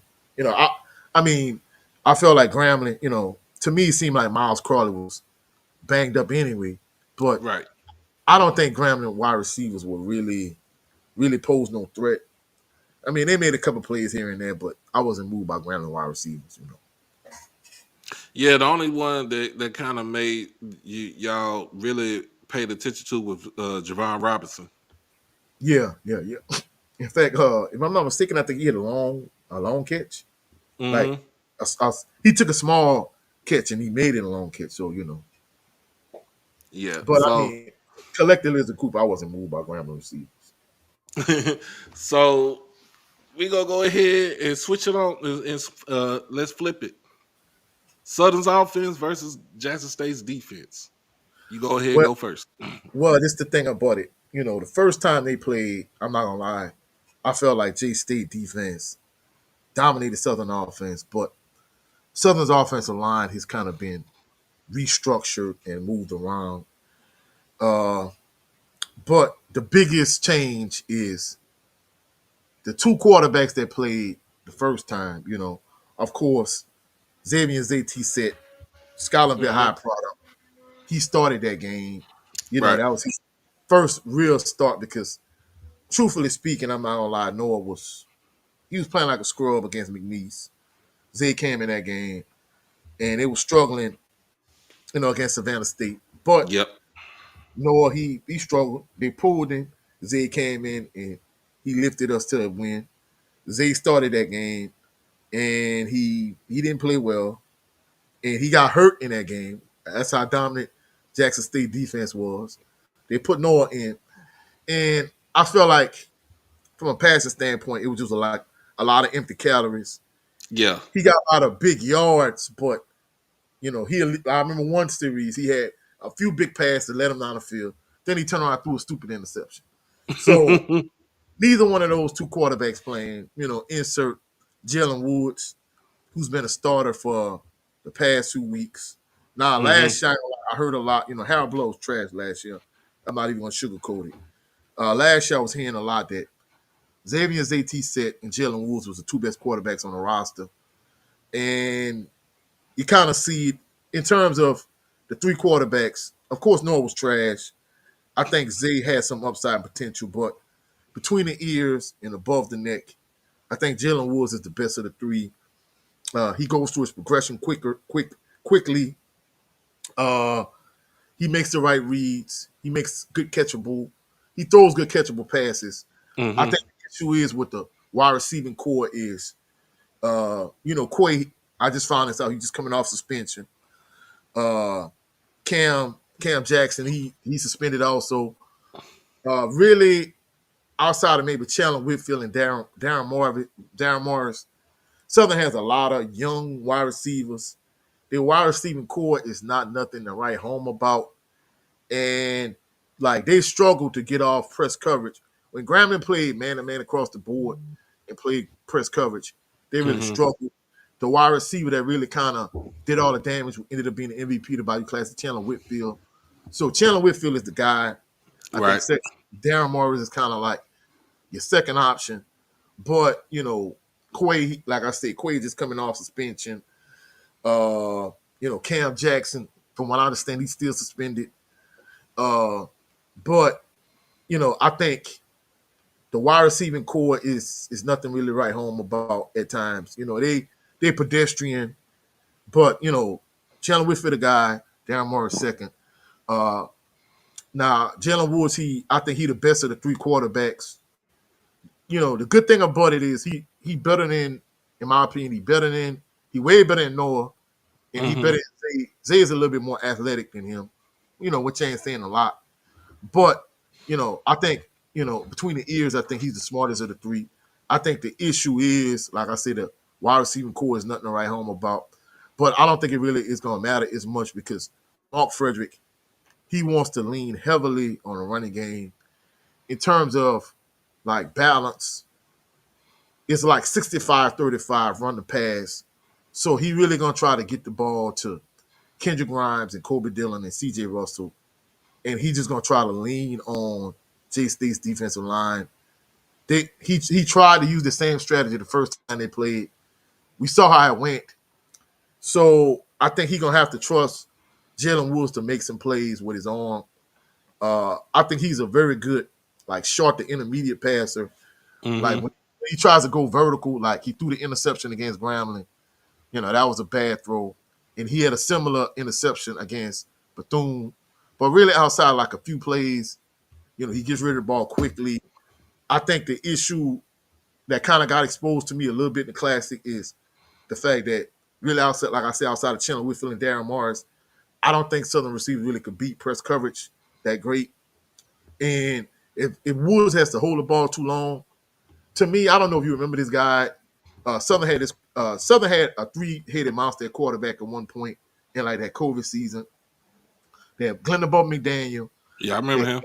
they had Ladarius Skelton, and they Right. had John Lampley. John Mm-hmm. Lampley was kind of like the real smart quarterback, the cerebral guy, but he really couldn't Mm-hmm. get out there to blitz. So I remember when y'all played in the Swac championship game, and Bashawn McCray was a glorified running back, so y'all wasn't worried about him. And Now, then when Harold Blood came in the game, y'all just kind of loaded up the box and sent everybody. I think along those lines, I think Jalen Woods is kind of that guy. I think he real smart, but he's not as athletic. But the one good mm-hmm. thing about it is he gets rid of the ball quick.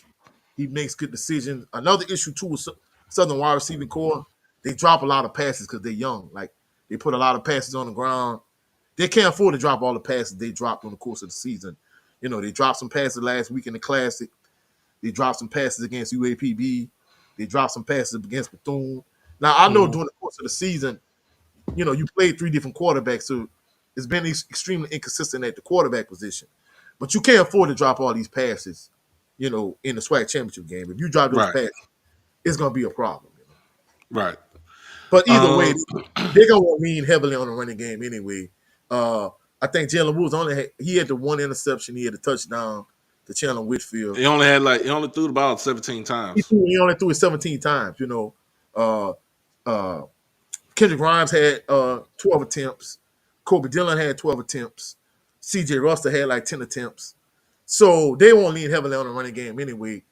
I don't think they're gonna be to just lean just I know Mark Frederick won't run the ball, but you just not gonna be the pound the ball on J State throat. You gotta be able to mix it up. Oh yeah. So but yeah. My moderator's crazy. But other than that, man, um when it come down to it, uh, for the defensive wise for Jackson State, um, it all starts on the defensive line. You got two wins, uh, Philip Webb, and then your other end is Josh Nobles. Um, and then your two tackles, basically True Thompson and Jeremiah Williams. We do like to shuffle our defensive line in and out, keep them fresh. So we'll probably go with a big package. We'll probably go with Tamon Wells and a Tyus Martin, or we could do a Kazarius Bowie coming in as a as a uh, um, inside interior lineman. But to me, it all starts there because our D line they try to get to they try to get to the quarterback.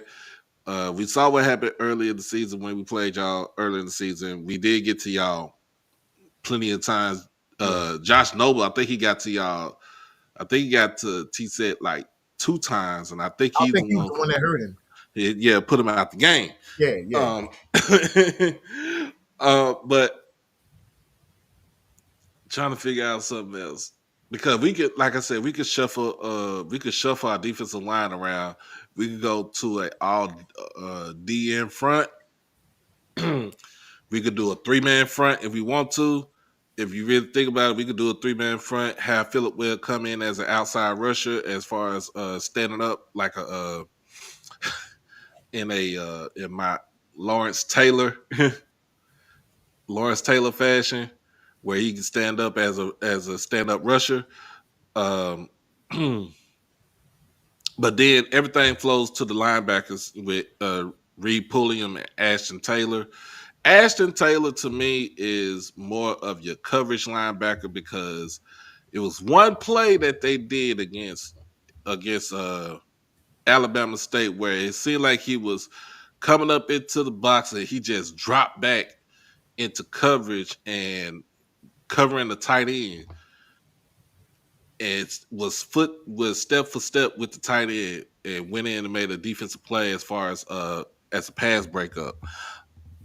Um, Reed Pullingham is basically your thumper. He is putting his head into somebody's body, and he is driving his whole body into he is trying to separate your top half from your lower half. Let's just put it just like that. Mhm. But all while the defensive backs of the DBs, the cornerbacks are playing. One can play off the ball, but the other one is playing press. Now, both of them can play press with Kivrick, and then it all depends on who's starting on the other side. Is Data if Data Bright starting on the other side, he's a press cover corner. But then when we switch it up uh, with other players coming in on the other side, they'll probably play off the ball. But the quarterback for the defense, I already said it, it's Sayers Guthrie. It says Guthrie is playing the free safety. He's playing that 22. He is calling everything for the defense. We also got Rob McDaniel, who's basically your switchblade. That is the other player that I feel like was left off the list too. Um, Rob McDaniel can play. He To me, he's more of what we had with John Huggins the last couple of years, All right. where John Huggins could play safety, he could play corner, he could play linebacker. So he could Ah, play all those. He could play all those positions. Rob McDaniel is pretty much one and the same. He could play corner. He could play safety. He could put him in on a weak side linebacker and see what he could do. Rob McDaniel has 3.5 sacks as a DB. wow. I think he's third on the team in tackles, in total tackles.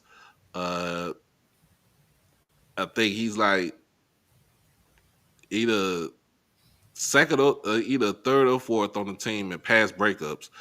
He is who he is. Um, but with that defense, it's interchangeable. Coach Quinn likes to interchange everything, like, and especially if you look at the games where Jackson State does not get the ball first, and look at how he'll do the first drive, right? He'll let you get with the first drive. The next thing you see is he's changing everything up. He is he is great in adjusting to to what the offense is doing. You saw this. Let's go back. We saw this when we played Pine Bluff. Remember, we let them get the ball in the first. We let them get the ball to start off the game.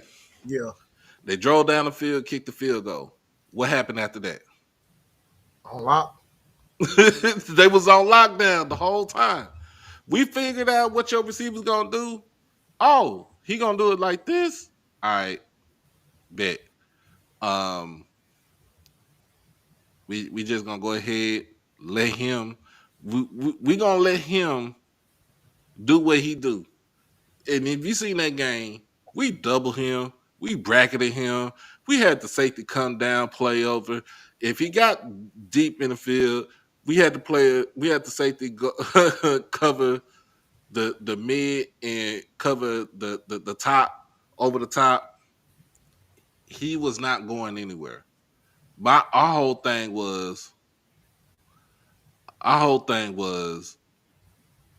we wanted to see what those other guys could do. Can they keep you in the game? Can they make some plays? Because we number 11, Giovanni Gibson, oh, he was on shutdown. He was on shutdown mode. Mhm. He was on do not disturb. That's what we call it. Do not disturb.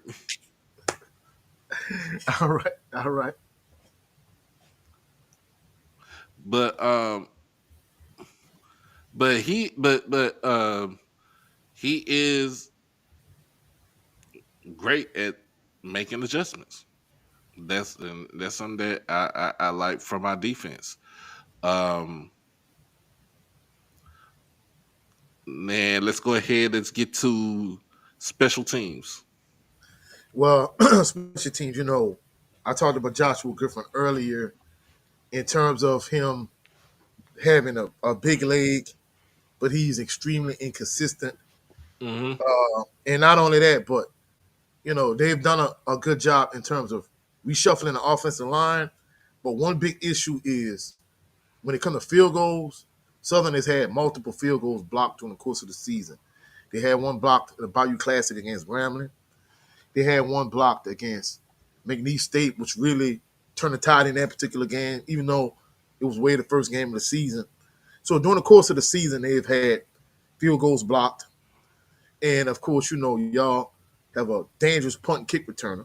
Mm-hmm. Southern gave up a kick return for a touchdown. That's really kind of the only thing in my opinion that really kept Grambling in the Bayou Classic because you was up 10 to nothing. Really, I felt like they should have went for the touchdown, but they ended up settling for the chip shot field goal. Then you kick it to them, run it back for a touchdown. So, from a special team standpoint, Southern definitely has to clean that up. Mm-hmm. In terms of the return game, Southern has kind of been shuffling punt and kick returners. Their primary kick returner is the third string running back. Of course, who at one point was at Alabama and M. C.J. Russell. And also, no, I'm sorry, he's transferred from Grambling. Mm-hmm. But also, you have they've been, since Chandler Whitfield has kind of been in and out the lineup. They've been putting Kendrick Grimes in as a punt returner, but his whole function is just to call for a fair catch. Just tell everybody to get out the way and just let the ball roll on the field. So Mm-hmm. Kendrick Grimes is more of a feature back. He is not a punt or kick returner. A he's not a Willie Quinn. He not a Mm-hmm. he not a Gerard Landry. Not a Gerard Landry. He not an Ezra Landry. He Mm-hmm. not a Willie Quinn. He not a Kenyatta Sparks or Fred Bailey. He's Mm-hmm. not a guy that's going to be dynamic in the return game. He's more of a legitimate feature back. He catch the ball at the backfield. He could run the ball out the backfield, but he's not a punt returner. So they just kind of put him back there just to kind of call for a fair catch up, just to tell everybody to get out the way. But uh, in that particular area, the major concern is if Southern has to kick a field goal, is it going to get blocked in return for a touchdown? That's the major.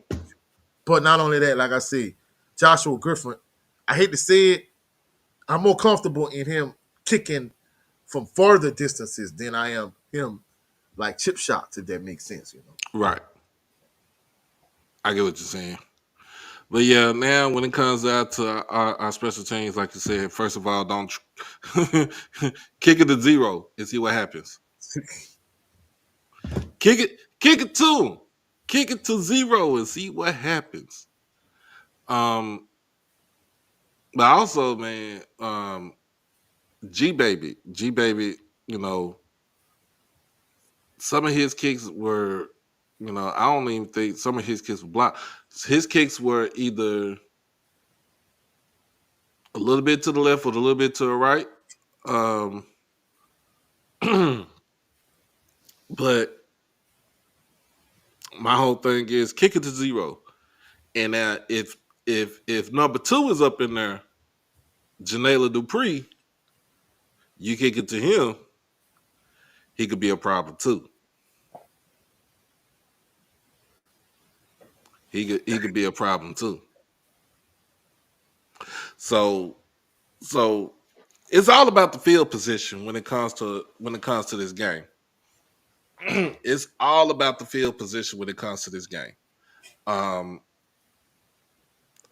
not to say that they're not gonna do anything, but field position plays a pivotal role in this game, and especially when it comes to punting with Matt Noel. I think he is the. They said the punter from Bethune Cookman was better, but I think Matt Noel is, to me, by far is the best punter because when he pins you, when he kicks it, he's trying to pin you on the 1 or 2 yard line. Um, and then it's just the fact that he can boom it too. He can boom it. He can boom it like 45 to 50 yards. That's what we want. We want to make y'all work. Because if you think about it, our defense want to make y'all offense work for to either get you a field goal or get you a touchdown. We want to Yeah. make y'all work. We And, not we not trying to sit and settle for any old thing. We want to make y'all work, and we want our defense to go out there and pretty much bring the pain. and I'm glad you brought up the punting aspect of it because I'm not gonna lie, Southern sorely misses Ruben Beauplant's Mr. Goldenfoot. I mean, I don't know what punters made, first and second team all Swac over him last year. I really don't remember, but Mm-hmm. Goldenfoot was that guy. A lot of times the Southern, which was often because of Eric Dooley offense, Southern often struggled offensively last year. Ruben Beauplant would come on the field. He would literally flip the field, get you a good punt. You would be pinned deep, and he would pin the opposing offense deep. In Mm-hmm. the Kenny Lee found, he transferred from Alcorn State. I'm gonna put this politely. No, I'm just gonna keep it brutally honest. He trash. Hey, man, this dude. Hopefully, he could make the kind of transition that Ruben Beauplant's made between his junior and senior year. Hopefully, Mm-hmm. Kenny Lee fam can make that kind of transition because Kenny Lee fam is a trash punter. I'm not even gonna lie. I hate to say it like that, but I'm gonna keep it real. I see why Alcorn let him ride because he ain't that guy. So hopefully Southern can move the ball, but if you got to rely on him to come and pin the opposing offense deep the way Ruben Beauplant did last year, Mr. Mm-hmm. Goat, it ain't happening. He not that guy. He come out, punt the ball. He might have a few good punts here and there, but oftentimes it's like 30, 35 yards. I'm like, come on, dude. You a Right. swag punter, you so he we sorely miss Mr. Goldenfoot, Ruben Beauplant. I'm not even gonna lie. Okay. So yeah, man.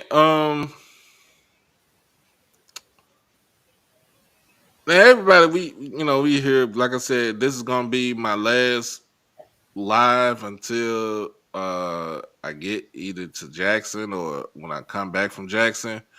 But if you can put your everybody in the chat, and if you on Twitter, you can also put it in the chat because I can actually see it from Twitter. Um, put your score prediction in the chat. Put your score prediction in the chat. Um, and also, like I said, we are still doing. Um, we are still doing the donation drive for myself to get to Jackson. They have a goal of 300. We are at 240. Uh, thank you to Miss Mary as always, and also let me see, Miss Mary, also to Miss Zamoria and Mr. JB Johnny Barnes for sending in um, donation right now. So that's pretty much how we're gonna try to get this going. Um, Sonny Boom, send it through PayPal, Cash App, or Zelle. Uh, trying to get the goal. We're trying to reach the goal, man. Um, and I did say earlier, I did get approved for Radio Row credentials at the Celebration Bowl. That's what's up, bro. I don't even, like I said, I don't even think I'm going to be able to get to the Celebration Bowl. But if somebody get there, shoot, be a representative of me. Miss Natasha said 35-30 Jackson State. Uh, Ms. Aquay says 28-21 Jackson State. I think it's going to be a closer game than what people would think. I think so too, bro. I'm not even lying. I'm not just trying to say what sounds politically correct. I think it's legitimately going to be a closer game because, you know, one thing Mark Frederick going to do is he going to stick with the running game. He going to run your little counter trap, your little power, with Kendrick Grimes and that's one thing. It's going to be interesting to see if at any point defensively, if J State just load up the box and kind of dare Jalen Woods to beat him Mm-hmm. from a passing standpoint, the way Grambling did at times. And, that's why it really kind of opened up that long pass for Chandler Whitfield because basically they loaded up the box like, all right, hey, y'all not going to keep running the ball on us. And I'm not going to lie, the last 2 weeks, well, the last couple of weeks for certain, they were able to like just kind of wear down the opposition. They did it to UAPB and they did it to Grambling to a certain degree. At the end, all right, you see Kobe Dillon busting a long run, and at the Mm-hmm. end of the game, kind of iced the game. You see Kendrick Grimes bust a long run. In fact, really, they did it to Alcorn too, where at the end Kendrick Grimes was able to bust a long run and pretty much ice the game. And then you see Scotty get up and leave after that. So, Southern has a tendency with their revamped offensive line to kind of wear teams down. Boy, you said 100-0 Jackson State. Boy, let's be a little bit more realistic. I don't know what it was at one point last year. Every time you look around, J State fans like, hey, we beating everybody by 40. 40 this and 40 that. I'm like, man, this must be a Jacktown thing, huh? We beating everybody by 40. This must be a Jacktown thing, I guess. I don't know. Mm. But Oh, yeah, yeah, yeah, yeah. Yeah, yeah. I talk about it on my channel, once Kendrick Grimes busted a long run, because, I don't know what it is, J State fans and Southern fans, a lot of their fan base not a huge fan of Scotty. I got a partner that really, like, really don't they really dislike Scotty, but I was just kind of breaking down to him, you know, because I don't know what it is, but AW, but like at least two fans come up to me at every home game, like, "Hey, coach, I love your channel, whatever, whatever." And he was like, "I didn't think I'd get to see you and Scotty at the same game," and I'm like, "What?"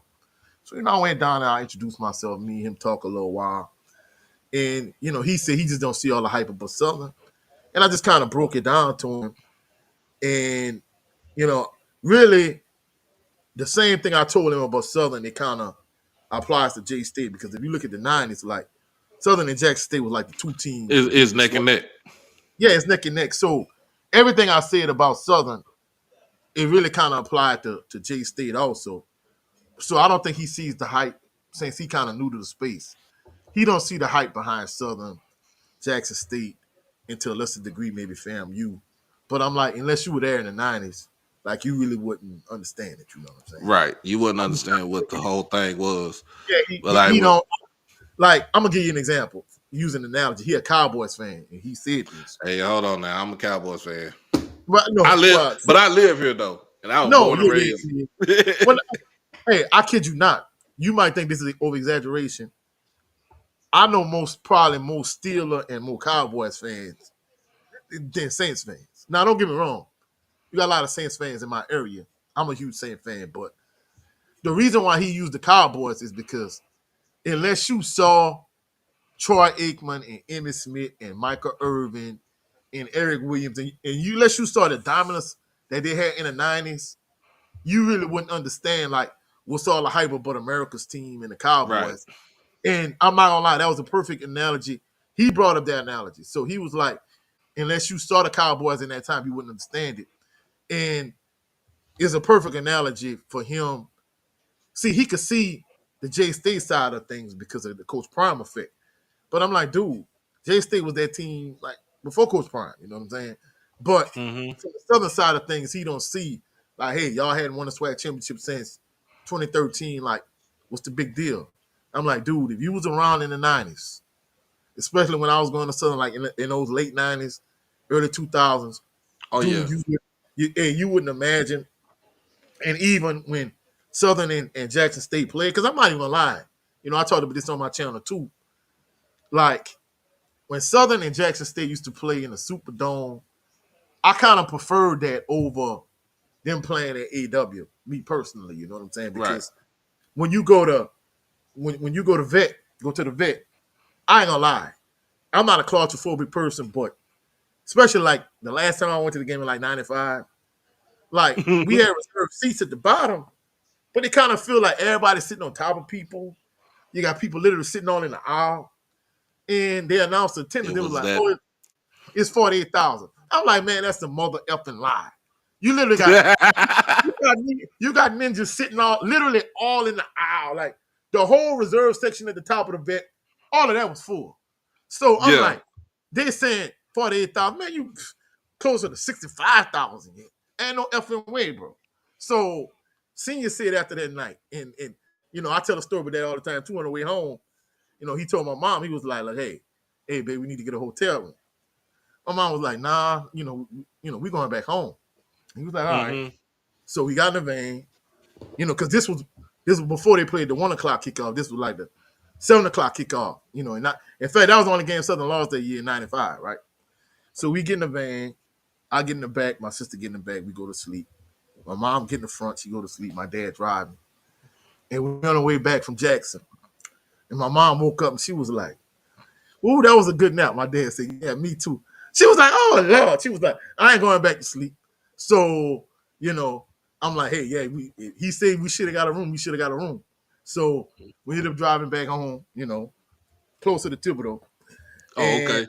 yeah, and after that night, I'm not gonna lie, I'm like, man, hey, I don't care what nobody say. They oversell them tickets when Southern and Jackson State play. And I don't know what it is, but Jaguar Nation, they prefer to travel than to play at home for whatever reason.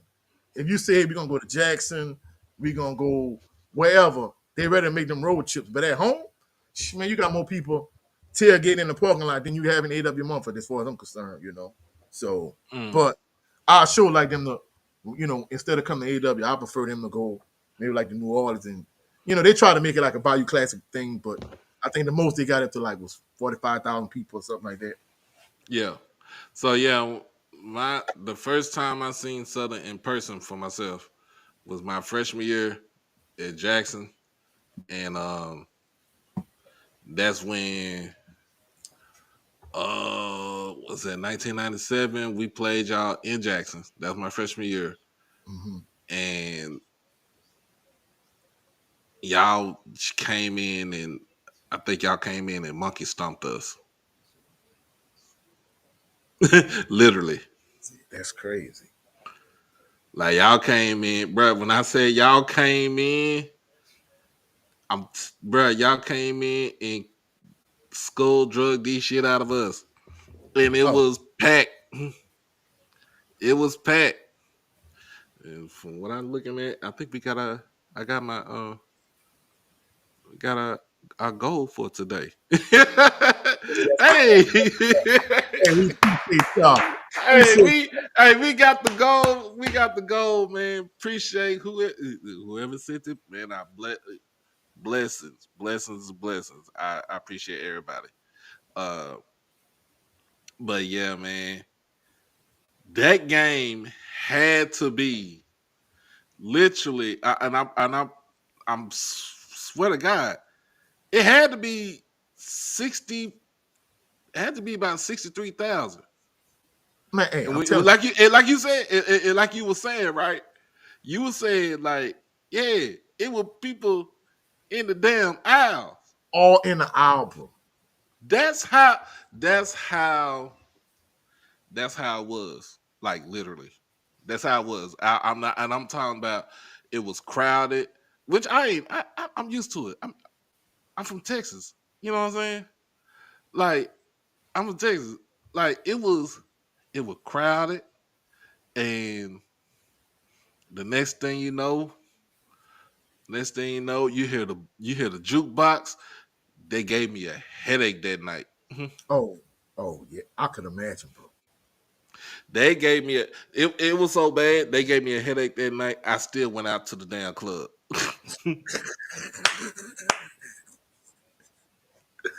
Hey, and people don't understand when you sit too close to these bands. See, like a few years ago, like we was in a section right next to the jukebox for the classic, Mm-hmm. bro. Woo! Yeah, it'll give you a headache. Eight,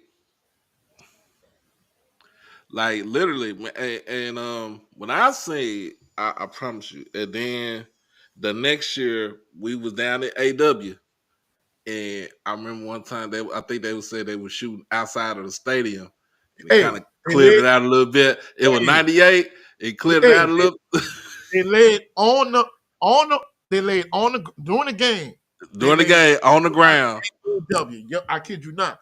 Some hooligans in Scotlandville. They got the. It probably was some. Hey, I'm from Scotlandville. I'm from this area, and they got the bucking. Hey, they laid. I remember that they laid on the field, on the ground, on the field during that night. I remember that game. And I don't know what was the outcome. I think that game was a little bit closer than from the season from the year before, but it was. I promise you, I was like, I know these. I was like, I know these niggas ain't up in here shooting in the damn game. And Ninjas in Scotlandville. I was like, you know what? I was like, you know what? It's No, all in fact, good though. that wasn't in the stadium. That was on Hardin Boulevard. Yeah, that was outside. It was Yeah, outside the stadium, yeah, yeah. but it was, but you know, because you can hear because it's open and you can, it's so close. Yeah. It's like, get down. I was like, man, They literally people don't understand this. They laid literally during the game, officials and everything. They laid on the ground during the game. mm-hmm. Hey, But people don't yeah, man, understand that. And in fact, we had a similar incident this year. It wasn't during the game, like it was for homecoming. And that's one thing I hate about Southern homecoming. I don't know how it is at Jackson, but you get all of these people. They do the homecoming parade and the game all in the same day. yeah, we And do you it got all in the same day. you got all these people from all these surrounding areas. Then you get a lot of these youngsters. Now I'm not gonna lie, from the female aspect of things, you got some women that extremely beautiful and they got stuff popping out all over the place, and some of them not so much, and they still popping out. But You get all these youngsters, and I don't know how it is in Jacktown, but I know in EBR you got like this crazy gang culture, and it already was like neighborhoods, but now it's more gang culture. And Mm-hmm. evidently something popped off, and they just start running towards AW by 20 Clayton Plaza. And I told my mom, like, hey, don't move. She was like, where am I going? Because a lot of times you see other people, you running, you want to start running. So Mm-hmm. evidently two youngsters got into it, and somebody up with a gun. I don't think they shot, but when people saw the gun, everybody started running. And then like literally like 2 minutes later, like 6 state troopers came walking our way, but they didn't apprehend nobody. So I'm like, oh man, let's go inside the stadium and let's keep it pushing, man. Yeah. So yeah, man. I done had some time going, for Jack State Southern game, man. It's I ain't. And I've been to all. I've been to all SWAC games. I've been to every SWAC game except for Bethune. Yeah, Uh, I gotta get the Bethune. I gotta get the maybe. I think Alabama A&M. I think there's a few places I hadn't been, and it seemed like certain places I won't go. Either we got like family stuff going on that weekend, or I got some games coming up. So that's why a lot of times I can't get to some of the games I won't get to. hmm But yeah, man, it was Jazz State Southern rivalry is one of those rivalries where you can say we hate each other, but we mirror each other all at the In, same time. in a lot of ways, bro. And the crazy thing about it, I'm in a few Facebook groups, right? One of them is Rough in the Swag. And bro, these Jackson State and Southern fans, steady, they get to talking about, hey, they ain't got nothing to do in Jacktown. They're like, man, what you talking about? They ain't got nothing to do in ragged ass ragged ass BR and Baba. And I'm like, bro, y'all petty, bro. What are y'all doing? Yeah, I'm worried with the game. I don't care about all that ancillary stuff. You know what it was so funny because I got a classmate, my high school classmate. He went to Southern. I'm saying? Uh-huh. Shout out to my classmate Charles Dodson, call him Sleepy. Sleepy Dodson graduated from Cedar Hill '97. So yeah, we used to come home. Come home. He be like, man, what y'all do down there, man? Like shit, we had a good season. Like what happened? You be like, what happened between when we played y'all, man? You know what happened, bruh. If you was at the game, you know what happened. Shit, y'all whooped the shit out of us. Don't come in here and try to talk noise now, bruh. Yeah. I'll talk don't talk noise. And it was so funny. It was like we always be talking, talking noise. And then my cousin, he played at Alcorn. He was like I said, my cousin, he started quarterback in 1998. He was Damian Ford. Oh Um, yeah, I remember him. yeah, that's my kinfolk right there. All right, all Uh, right. and I always talk noise with him. Like, man, we gonna beat y'all this year, bruh. What did we do to y'all last year, man? What would do? I be like, what we do to y'all last year? And I said, you weren't even starting quarterback. You redshirted like our full freshman year. I like you redshirted, and but I'm like, we put 50 on y'all. Come on now, man. Come on, come on. Yes, indeed. We always come back home to Dallas and be talking. We still be talking noise.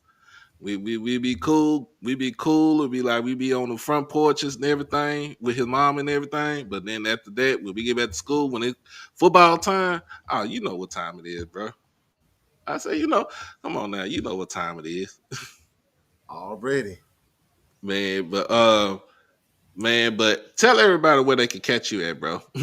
And you could catch me primarily, you catch me at Coach 67 Sports TV on all social media platforms. On Twitter, well, X, which is formerly known as Twitter, on Instagram, on TikTok.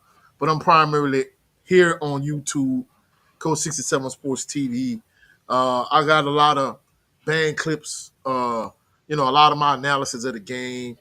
If y'all want my full, I mean, for the most part, we broke it down. But if you want to see my actual prediction of the game, you got to come on over to my channel, come check it out.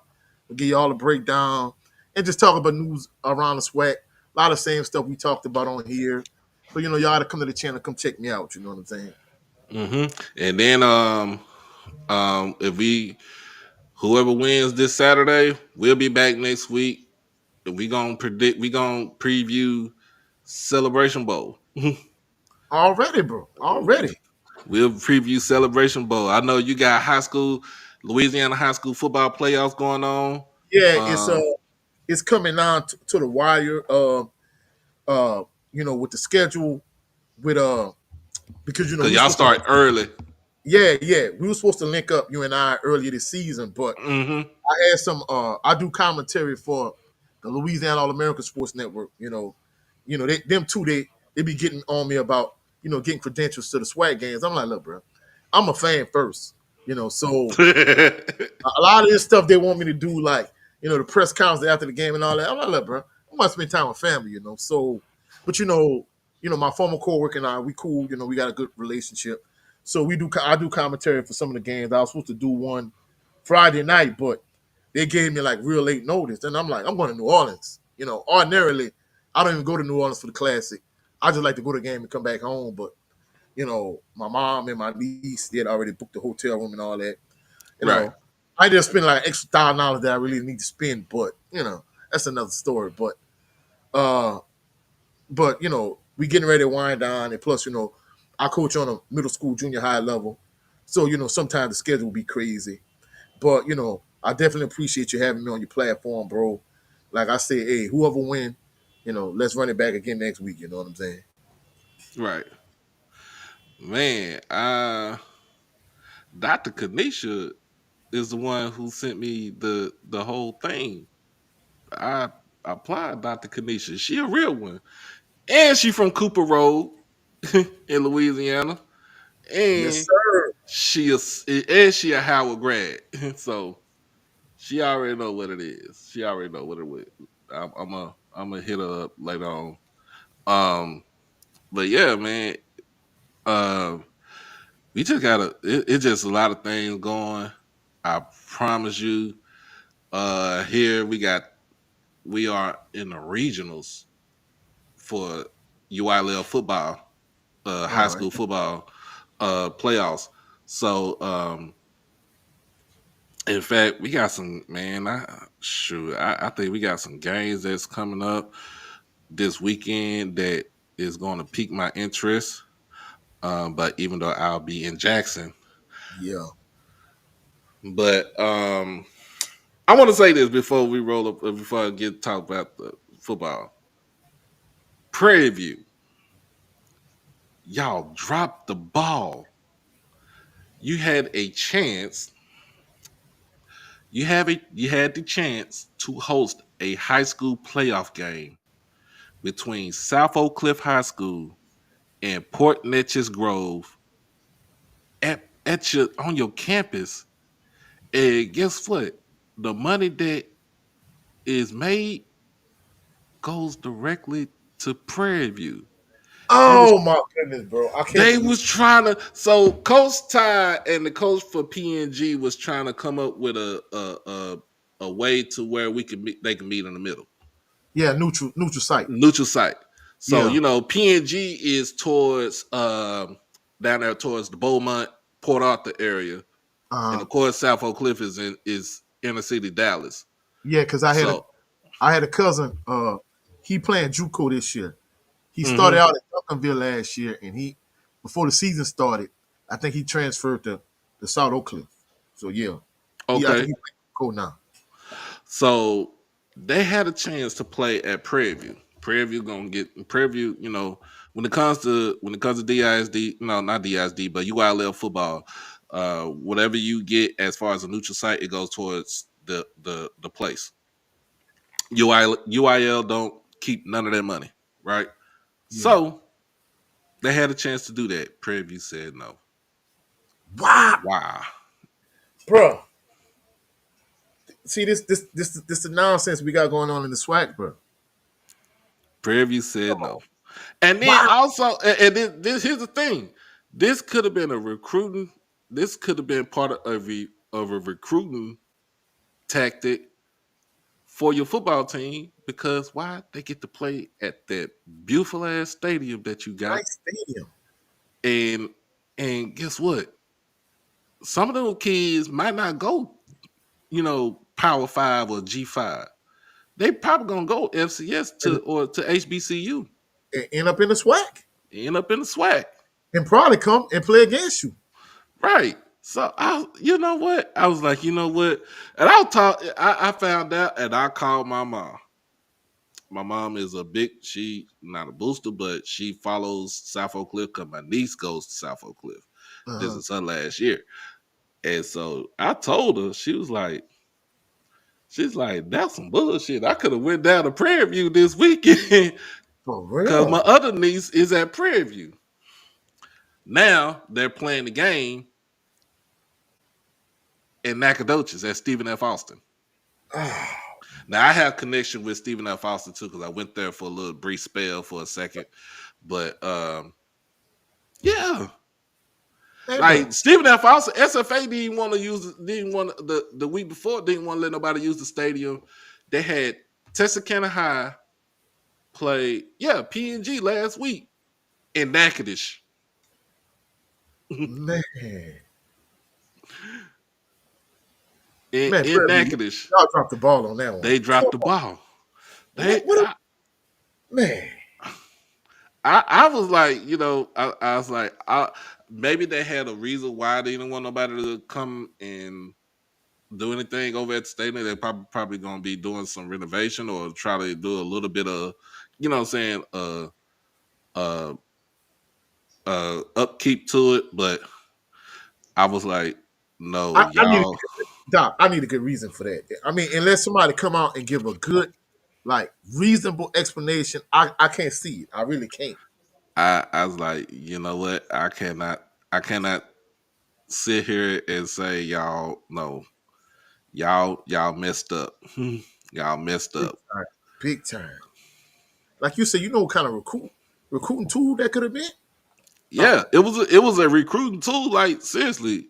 So we are in the regional quarterfinals right now. Um, let's see.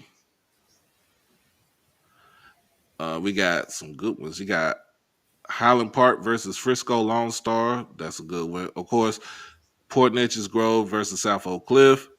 Stephenville versus Canyon West Plains. I ain't never heard of that. Uh, Borney, Bernie versus Corpus Christi Miller. That's the same school that Andrew Body went to. That's his alma mater right there. They oh, man. I, I hope he get better. I don't know if he gonna come back to Bama State, but man, for him to be out for the year, back to back years, bro, that's tough, there, bro. yeah, that is tough. So, but yeah, that's some good one right there. Then we got the smaller schools, and then here's a big one: Allen High School versus North Crowley. North Crowley is undefeated. North Crowley head coach is Ray Gates. He came from my alma mater, Cedar Hill, as a defensive coordinator, and got North Crowley at 13-0 right now. Ooh, They got Duncanville versus Houston's Cypress Bridgeland, Galena Park, North Shore versus Atascocita, Kingwood versus Summer Creek. So the Battle of Humble is out there. Alito versus Denton Ryan. That's a big one right there. They met last year in the playoffs, and Alito beat them. Denton Geyer versus South Lake Carroll, which is a good one. DeSoto versus Longview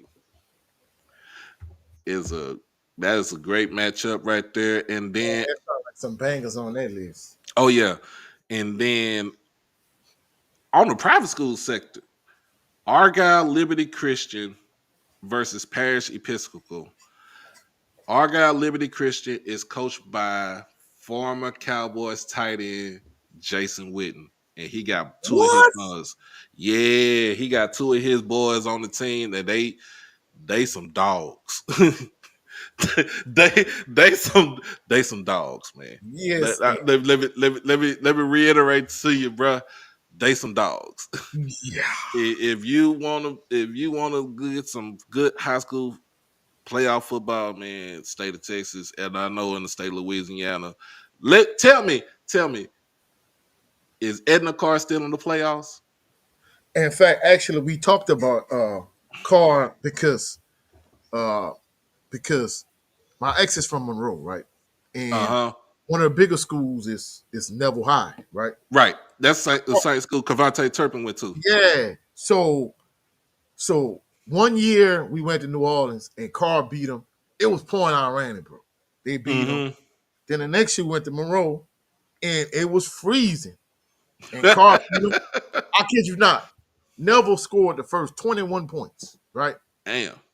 And Carr came back and they beat them by like, I think they beat them like 44-21. But they ended up moving to the to the select side. It's stupid to me. I think it kind of watered down Louisiana football to a certain degree. But Yeah. the good thing about it is, you get certain teams, like for example, back in the gap, where I'm from, I went to Assumption. Mm-hmm. Uh, I heard of the assumption. yeah, Brandon Jacobs and Yeah, Tremont. his son is the running back. Oh, see. I watched so this I learned about it because I heard Brandon Jacobs because he's from Assumption. His son, no, his is it his son? His son is a running back, or is it his nephew? No, I think that's his nephew. His nephew is a running back.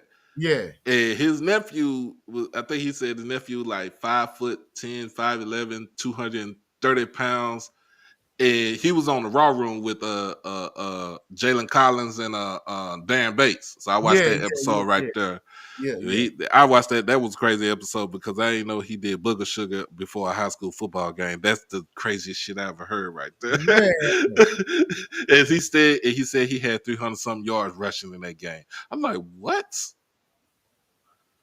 Um, but y'all got to watch that episode. Y'all have to watch that episode. That shit, Brandon Jacobs is a crazy ass storyteller though. But I mean, he showed a video of his nephew. Oh, out the gate, this man went like 60 yards for a touchdown. oh no, I'm not gonna lie. You got to realize, bro. My senior year, see Tremont, he hit a growth spurt later on. He was like 5'1", 5'2", his freshman year. But Brandon Jacobs was 6'4", 240 is a freshman, bro. Yeah, that's what he said. And he ran. I kid you not. He was playing varsity. He wasn't gonna beat out the guy that was starting running back was Brad Hill. He ended up Mhm. being the starting running back at Grambling, right? I So heard of that name right there. yeah, Brad Hill was the starting running back at Grambling, right? So he wasn't gonna beat out Brad Hill, but they had him playing like kickoff team. He was playing freshman JV and varsity all simultaneously, right? Yeah. So eventually, what ended up happening was this guy named Rudy August. He ended up being the starting fullback at Nickel State Hmm. because Nickel State is like right down the road from where we're from. Yeah. So and they had Brandon Jacobs playing fullback, but our head coach, he was supposed to be some kind of legend. He was always overrated to me. So one of the other coaches must have told him like, look, hey, you mixed them up. Uh, Brandon Jacobs should be your tailback, and and and he should be the fullback. It didn't make sense because as big as he was, but Brandon Jacobs, he was big and strong, but he wasn't trying to block nobody. He was trying to run people over. He trying to run people over. Yeah, That's what he yeah. said though. And I kid you not, when they made the switch, it was all to the races. They ended up that next year, they ended up just making a deep run. Then their senior year, Brandon Jacobs, they ended up going like 14-0, and they Hmm. lost to John Curtis, and John Oh Curtis yeah. won the state championship. Because John Curtis, that's Yeah. another team. River Had they played, Ridge. had they played up in 5A, I don't know if they had the same kind of success that they had all those years or whatever. But JT Curtis led John Curtis, and they beat Assumption back to back years in the playoffs. And then, like the next year, we had this other running back. In fact, he ended up going to Grambling, but he didn't play football. His name was Jeremiah Jones. Hmm. They were like 4-0, and he got hurt. He broke his leg.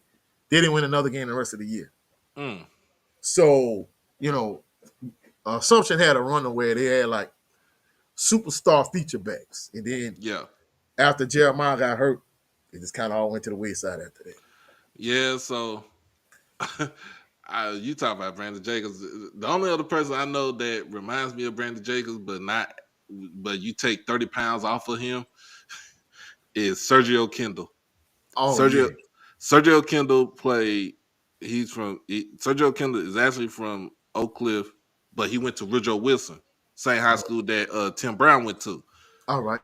Um, Sergio, just like Jake B Jacobs, 6'4", but he was like 235 pounds. Played Uh-huh. running back, DN, linebacker, all in high school, and he looked like a grown ass man.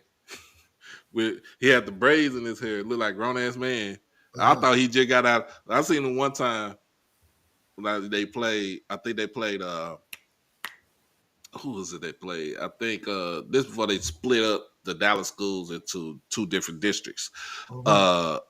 Uh, uh, they played Lincoln High School, and the coach symbol was still over there at Lincoln. All right. And I thought this man just got out of Huntsville. Like seriously, I thought he just got out of the pen for real. I thought he got out of the pen. He's like, man, I'm only 14. He's like, I'm only 15 years old. What? And I'm talking about he run you over, and then he was trying to take your head off as a DN linebacker. And he reminded me a little bit. No, Malik Jefferson, Uh-huh. who played at Texas and played in the NFL. He reminded me a little bit of Sergio, but I was like, Sergio had a motor that was like it was nonstop. It was nonstop. It was a it was some more kids, man. I kid you not. Uh I seen Byron Hanspard. I seen what he did when he was in high school at DeSoto. I seen the '88 Carter team where Alice Carter? Carter. Oh, they Yeah. was they was some dogs. Woo. They was some dogs. Almost every player on that team went D1. So that whole aura they had in Friday Night Lights, they were that team for real or what? They was that team for real. But the way, I always tell people, uh, like I always tell people, yeah, I know about Derrick Henry. Derrick, when he was at Yulee, that's a cheat code right there, bro. Derrick Henry is a cheat code. That's somebody you create on a goddamn him, Brandon Jacobs, Sergio Kendall, Adrian Peterson when he was at Palestine and here in Oh Texas. That yeah, that yeah. those are creative players on NCAA right there. Oh no, I kid you not. I remember I had graduated. I was going to Southern, right? I can't think of who Assumption played in the playoffs. Brandon Jacobs had this long run, and he ran over like multiple people. Bro, he got an open field, and instead of just running like the extra 20 yards to score, he slowed down, and he was looking to turn back and run over more people. And I'm like, dude, you don't just keep running. He was trying to run over more people, bro. Oh man, that's funny. Nah, but that Carter team, man. Nah, it was like that. But the thing was in Friday Night Lights, they didn't play him in the state final. They played him in the semis and beat All the right, all dog. right. They beat the dog mess out of them. Like send them back to literally send them back to West Texas and Man, dog walk them. They played Converse Judson in the final and beat them soundly in the state final. Um, but yeah, I remember that. I seen that '88 Carter team. I seen a lot of dudes that come out of Dallas and Fort Worth, that, just the state of Texas that went to different places. Uh, man, even my high school, Cedar Hill, we had some players that went D1. Um, a couple of them went to Old Miss. One of them went to Old Miss. Another one was at LSU. That he transferred over to Tulane. Justin McMillan, quarterback. oh Um, yeah. yeah. So yeah, we had a couple of players had a couple players from my high school. The first one that I knew that were going to be NFL potential when I was in school was a dude named Derek Thompson. Uh, Darius Thompson went to Baylor. That played for the at the time it was the Redskins Uh-huh. and the Dolphins. He Yeah. played receiver. So All right. yeah. So yeah, man. I knew he was gonna make it to the league. But yeah, man, it's all high school football and stuff right there. Then after that, whoever lose, get ready for basketball season. Get ready for basketball season, man. But man, did you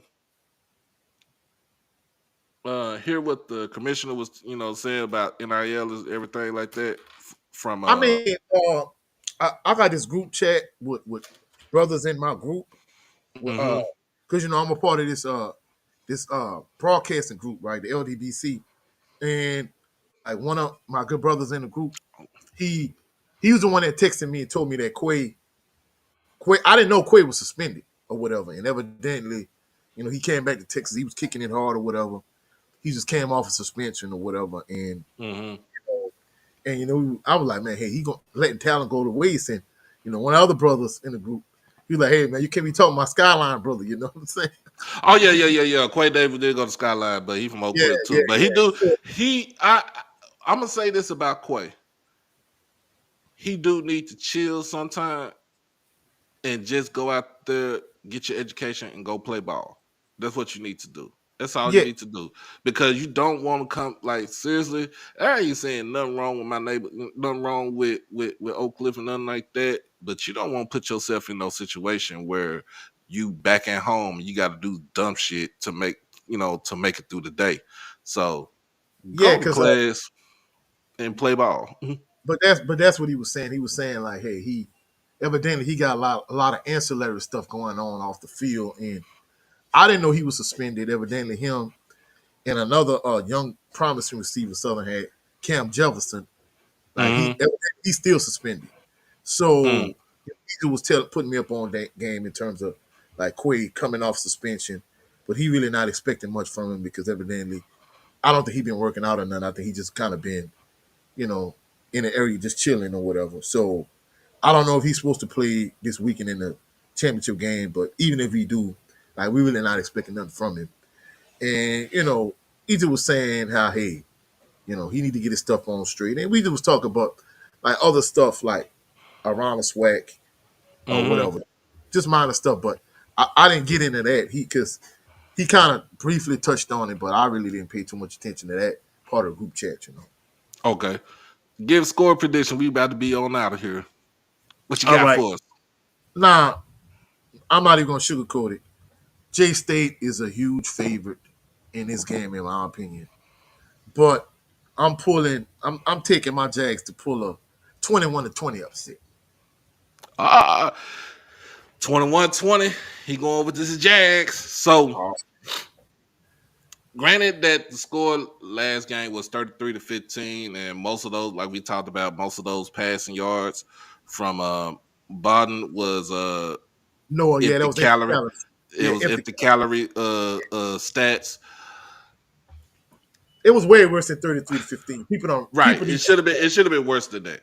No, I ain't gonna lie. I'm gonna be honest with you. People might say I'm tripping. I feel like J State called off the dogs on that one. Me myself. We did. I'm we, being we honest, bro. I'm not even lying. we actually did. Yeah, We I actually did. because just think about it. Y'all scored the first what? It was up. Y'all was up 23-0. Y'all scored like Yeah, the we first. scored the first three times in the game. Yeah, no, first four possessions. Y'all scored. Four possessions. Yeah, Um. So now we got a little bit of tape on Jalen Woods. So that's the thing about that.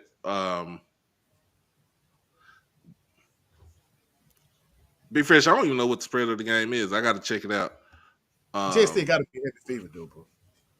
That is true. Yeah. I'm gonna go. I'm gonna go 35. I'll take that back. I'm gonna go 38. I'm gonna go 38-20. All right, I can see that. Go 38-20 Jackson State. and we'll get ready for soccer. We'll get ready for South Carolina State. Oh, and I'm And glad you brought that up. Hey, I know this is an ESPN thing. I don't like the MEAC having that extra week off against whoever won the SWAC championship. To me, I think that kind of give them a little bit of competitive advantage, but it is what it is, you know. they say it's supposed to rain, but the rain chances have been diminishing for this past week. So it's supposed to be. I guess it's gonna rain early in the morning or something like that, or maybe the night before. But that's not gonna stop. Look, the if when you got the SWAC championship game and we playing on the grass field, guess who That taking ain't care stopping of that? nothing. That ain't stopping nothing, bro. That ain't stopping nothing. Guess who's taking care of that? The SWAC, baby. The SWAC takes care of everything when it comes to the field, when it comes to everything in the stadium. As the host team, guess what? Jackson about to eat. We about to have some fun this weekend. I I can't say anything else. I can't say anything else bad about it. Yeah, you know it's going down in Jacktown, you know. It's going down to Jacktown. You know what I'm saying? People were talking about where they broke into cars. Man, look, let's stop with all the negative stuff right there and let's just go out there and watch a good football game between two storied rival schools and and two people that actually deserve the praise that they needed to give. Cause shout out to Coach Graves, man. Cause that's Hey, past that's past the grade. I said this is what I said earlier in the season. I said they was like a gentleman's club. It's nothing but folks up in there that's past 55. They got the AARP card smelling like brute. hey, bro, I'm not gonna lie. Major shout out to Coach Graves because I'm gonna keep it real. After that game, I watched first against McNeese and then against Nickel State. You know, even though he's still on this side of the grade, shout out to Coach Richardson too, because he was like, if I'm gonna play all these damn Southland Conference teams, I might as well be in the damn Southland Conference. He said Yeah. that back then, and I agree.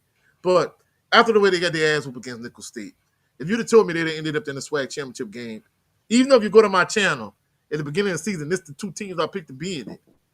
No cap. But if you'd have told me it was gonna end up like this, the way they got the brakes beat off them against Nickel State, I wouldn't have Mm-hmm. believed it. So major shout out to Coach Graves the way he turned it around because I ain't gonna lie, I wrote him off for dead. I was one of these people that was saying, hey, maybe you need to push him aside and put Coach McNair in there or something. I'm not even gonna lie to you know what I'm saying? Right. So I gotta give So him the yeah, shot. yeah, I give Coach Graves a props, man. You know, being on the coach's call with him, straight no chaser. You know, get down to it. He'll tell you what the team needs to do, uh, and he'll just break it down for you. And then with Coach TC, man, my classmate right there. Um, we both came freshmen at Jackson State in '97. But what he done in the second year and the things that he had to go through the year before, um, like literally getting a whole damn new team, getting a whole damn new coaching staff, and then coming in this year, replacing some of the players, and then replacing some of the coaches from the coaching staff, and he's in the position where he is right now at 10-2, coach of the year, um, shit, best team in the SWAC. But Yeah, and one other thing I want to point out too, I'm glad that it didn't have no lingering effect from the whole situation with Alabama State because I remember the one time Coach Prime came to AW, and Southern led like 85% of the game. And then Shador led them on the drive at the end. They took the lead with like a minute and 30 left. They took a 3-point lead and ended up winning the game. And at midfield, AW Memphis State and Peterson Field, Jackson State seniors planted the JSU flag in the middle of the SU, and they fought after the game. And I'm not gonna lie, as a Southern fan, I'm like, look, bro, if y'all didn't want them to play that damn flag at midfield, your stadium, you should have held on for the last minute and 30 seconds, and you wouldn't be in this position. right. So every time these type of things happen, I feel like the media, they kind of paint the SWAC in a certain way. That's why I was mad when Coach Prime left. Instead of him just leaving and going to Colorado saying, hey, I took a better position. Like, bro, you Mm-hmm. didn't gotta You didn't have to dirty up GSU on your way out talking to butt like that. Like, look, bro, look. Just say you took a better job, you get more money. Just keep it pushing. You know what I'm saying? So, I don't want nothing that's gonna shine a negative light on the Swac in no way, shape, form, or fashion. Whether it's Right. fight, incident, whatever. Made a better team win, and whoever win, let them go on to Atlanta and represent the Swac well. You know what I'm saying? All right, man. Man, Coach, I appreciate you for joining me on Bro, here today. I And appreciate you on your platform, bro. man, if we gonna do this again, we can do this again next week. Who go to the Celebration Bowl? Who Yeah, represents Celebration Bowl? Going to take it on. I South Carolina State. I know, but I don't even like calling him Coach Berry. That's Black Thanos over there. Cause if his ass was in a Swac and he would have took that damn Southern job this season, it'd have been ugly. Hey, It'd have been ugly. I'm not gonna lie. The sources I talked to behind the scenes, they was like they wanted him, but they couldn't get him from South Carolina State. So Nah, Buddy Pugh had him on lock. yeah. Man, but we'll see everybody this weekend in Jackson. Um, if you're not watching, if you're watching, trying to watch the game, I think somebody who is streaming the game this weekend. If not, it's on ESPN too. If you're gonna be there, make sure you get all your food and everything. Go to the tailgate. Let's have a good old time, and we out of this thing. So y'all be be blessed, stay safe, hug your loved ones. We out this thing. Peace Be and blessings. easy.